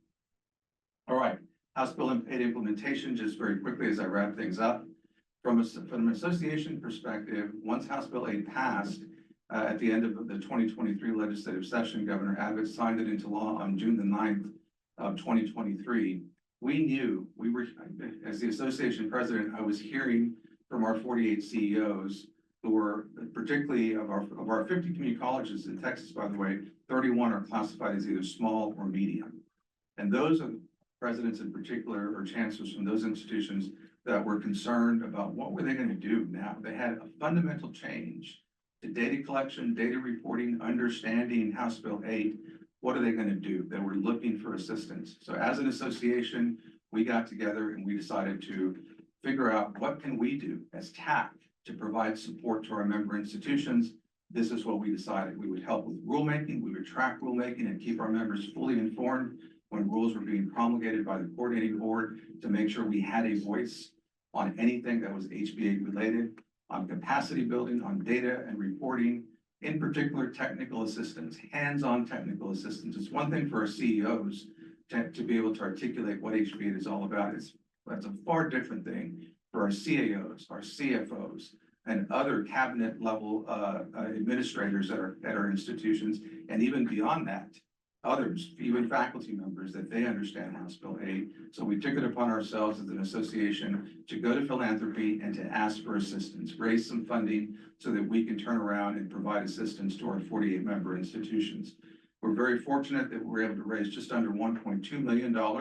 This is separate from the dues that are paid by the members of our association. This $1.2 million is dedicated 100% to supporting our institutions with all of the things that the previous slide showed you, in particular technical assistance. What we did was on the technical assistance side, we engaged a firm at the end of 2023. We did a very comprehensive written survey of our member institutions to find out what exactly are you looking for? What can we bring from outside expertise to the table to help you all implement House Bill 8 and do so successfully. All of that came together. Moat Casey was who we engaged with. I know you all have engaged Moat Casey to do some work for Lone Star College. We worked with them over a year ago with this substantial survey that was filled out by all of our member institutions. We did focus groups after the survey results came back. In the end, we decided to do technical assistance regional summits, which TAC organized in collaboration with personnel from the coordinating board. So these regional summits took place across the state. The last one ended in January. We had it here in Houston at HCC. This is a slide that just tells you how many attendance, what kind of attendance we had, where we had our regional summits. They were very successful. And quite frankly, there's still a demand for even more of these technical regional summits from our CEOs. So we're trying to figure out if we can continue to do this. We're talking to philanthropy that wants to continue to support our efforts. All right, and then that's just where we held our regional summits. One quick note as I wrap up here, the Houston Endowment just 2 weeks ago informed us that they have awarded us a $500,000 grant, no strings attached, because they support the work of TAC. So it's a general operating grant that we're proud to be able to work with the Houston Endowment. They pitched us for a $200,000 grant. We were delighted when they called us 2 weeks ago to say that that grant was going to be $500,000. Again, that helps to offset. Of course, we have member dues that we build our budget off of, but this is funding that helps us to perform even more on behalf of our member institutions. And I will end with this slide here, just to reiterate what I think you all know. Our priorities for the current legislative session are pretty straightforward. It is funding priorities. So we are seeking funding through the supplemental appropriations bill. The coordinating board has now articulated that that funding that we need for supplemental is $89.5 million. We are working hard, as I know you all are, we're working hard to make sure that we can advocate and educate the legislature on the importance of that supplemental funding. We'd also like to get the funding that we need to keep the momentum for House Bill 8 going through the coming biennium. So in the General Appropriations Act, we're asking for the recommended increase. The coordinating board made a recommendation during the interim to the LBB. The LBB, thankfully, made the recommendation to appropriators to put the funding into the base budget bill. So right now, HB1 and SB1, the two base budget bills, both have about a 4.5% increase in funding, formula funding, for our community colleges, which will sustain our continued use and our continued momentum of the funding formula in House Bill 8. We're proud of that. So our testimony, whenever we go in front of the legislature, as we did just this past week, our testimony is to say thank you to appropriators, and our work is to protect that increase that's already built into the base budget bill. As somebody who's been around the legislature, I'm a former staff member as well at the legislature. You always want to be in a position where we have to protect something that's already in the base budget bill, rather than trying to talk legislators into putting something in after they've released the base budget bill. We're fortunate to be in that situation. And the final item here is to add the independent colleges to the transfer fundable outcome in House Bill 8. Right now, the student transfers from McLennan College in Waco to Baylor University, of which there's a long history of transfer between those institutions. That is not fundable under House Bill 8. If they have to transfer to a publicly funded four-year university, we would like to add the independent colleges, University of St. Thomas here locally as one example, to the list of institutions where we can get a fundable outcome under the transfer metric. With that, Mr. Chairman, with that, Chancellor, I'll just end by again thanking you for listening to me, for inviting me today. Again, we would be honored to have Lone Star to come back into membership. We would be a stronger association with Lone Star formally at the table. But my commitment remains. I already consider Chancellor Castillo to be a very strong partner with us. We will continue to have that partnership, but we would love to have Lone Star College back as a formal member of our association. With that, Mr. Chairman, I will end my presentation. Thank you, Mr. Martinez. Appreciate it. Certainly want to hear from my colleagues, but before we do that, I always speak last, just so you know. I'd like to ask the Chancellor for his thoughts and then his perspective, and then what next steps might be for the board.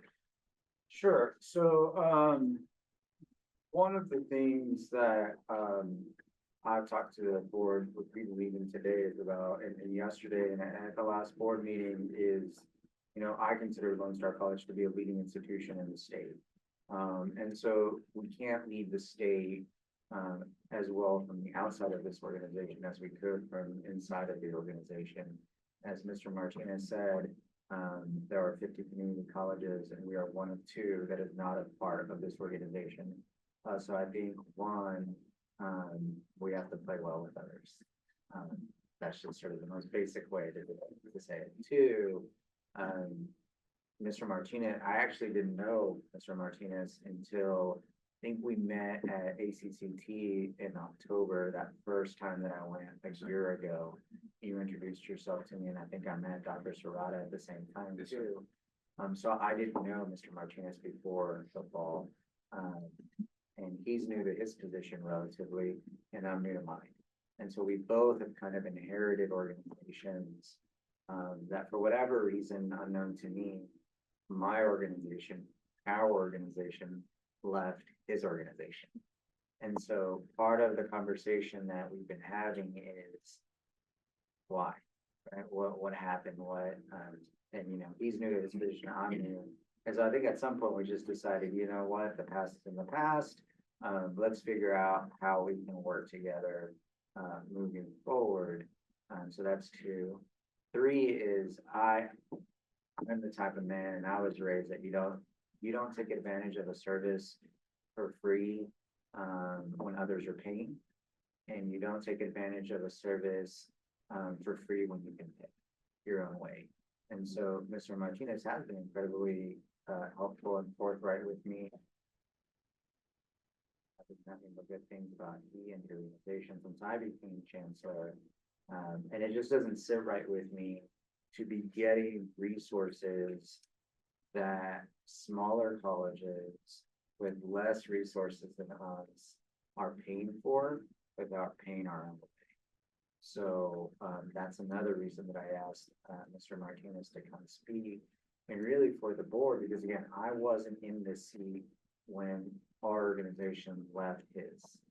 So I don't have the benefit of context or history as I do with many other things that we've talked about over the years, because TAC was not something that I was involved in my previous roles.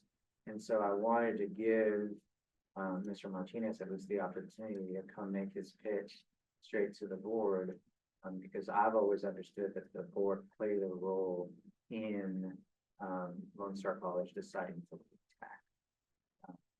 So that's essentially my perspective, Mr. Chairman. Thank you. Thank you. One more question, if you don't mind, and then certainly go to our trustees. I asked about next steps. If it's the will of the board, what would be next steps? What's the process? So you could just send me a note, basically. It's really sort of up to the chancellor what kind of organization that we join. And I've been very clear to Mr. Martinez, really, most of the time I wouldn't bring joining an association like this to the board. It's really sort of up to me. But I also know that for whatever reason, this particular organization has received special attention by the board. And I got a lot of questions about TAC right when I became the chancellor. And so that's part of the reason that I've been meeting with Mr. Martinez basically for a year and a half now.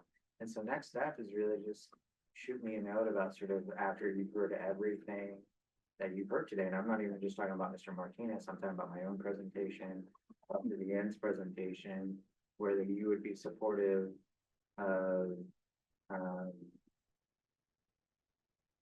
rejoining TAC in those words. And just please send it to me. That way you guys are not doing an open forum, because I'm really trying to solicit. One, I wanted to give Mr. Martinez and TAC a fair hearing, because he has been incredibly helpful to me. He has sent me notes. He's been a friend. To the chancellor, I place a lot of value on that, because he and his organization most definitely did not have to do that. And so really that's what I'm after in terms of next step. I didn't want to rejoin TAC, for example, and then get a bunch of angry letters from the trustees saying you should have consulted with us. We could have told you X, Y, and Z. This was not what we wanted to do, and I just wanted to have a very open and frank conversation about that. And so that's really next steps. Chairman. Thank you for being transparent with us and including us and involving us in a decision that you can make on your own. So I appreciate that. Any idea what the cost would be? Just Yes, sir. So one of the subcommittees that we formed is to look at our membership dues, because it's kind of been an old formula. The formula is basically based on appropriations that come from the legislature to our sector. Right now, for a very large college like Lone Star, we have a cap on how much that dues would be, and that cap is $103,000.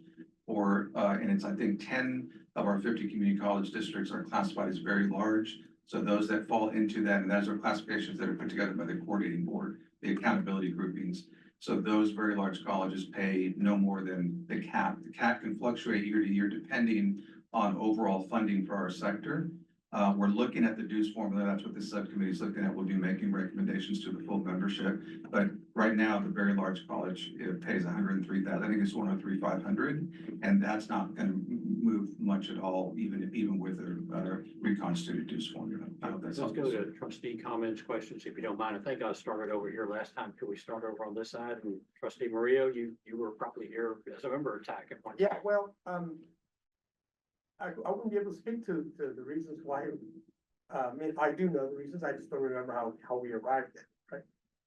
But what I can say is that, I've enjoyed, or I've taken advantage, I leveraged the resources they offer on their websites. And when I became the chair of that committee, the goals committee last year, and we had to know everything there was to know about HBA, you know.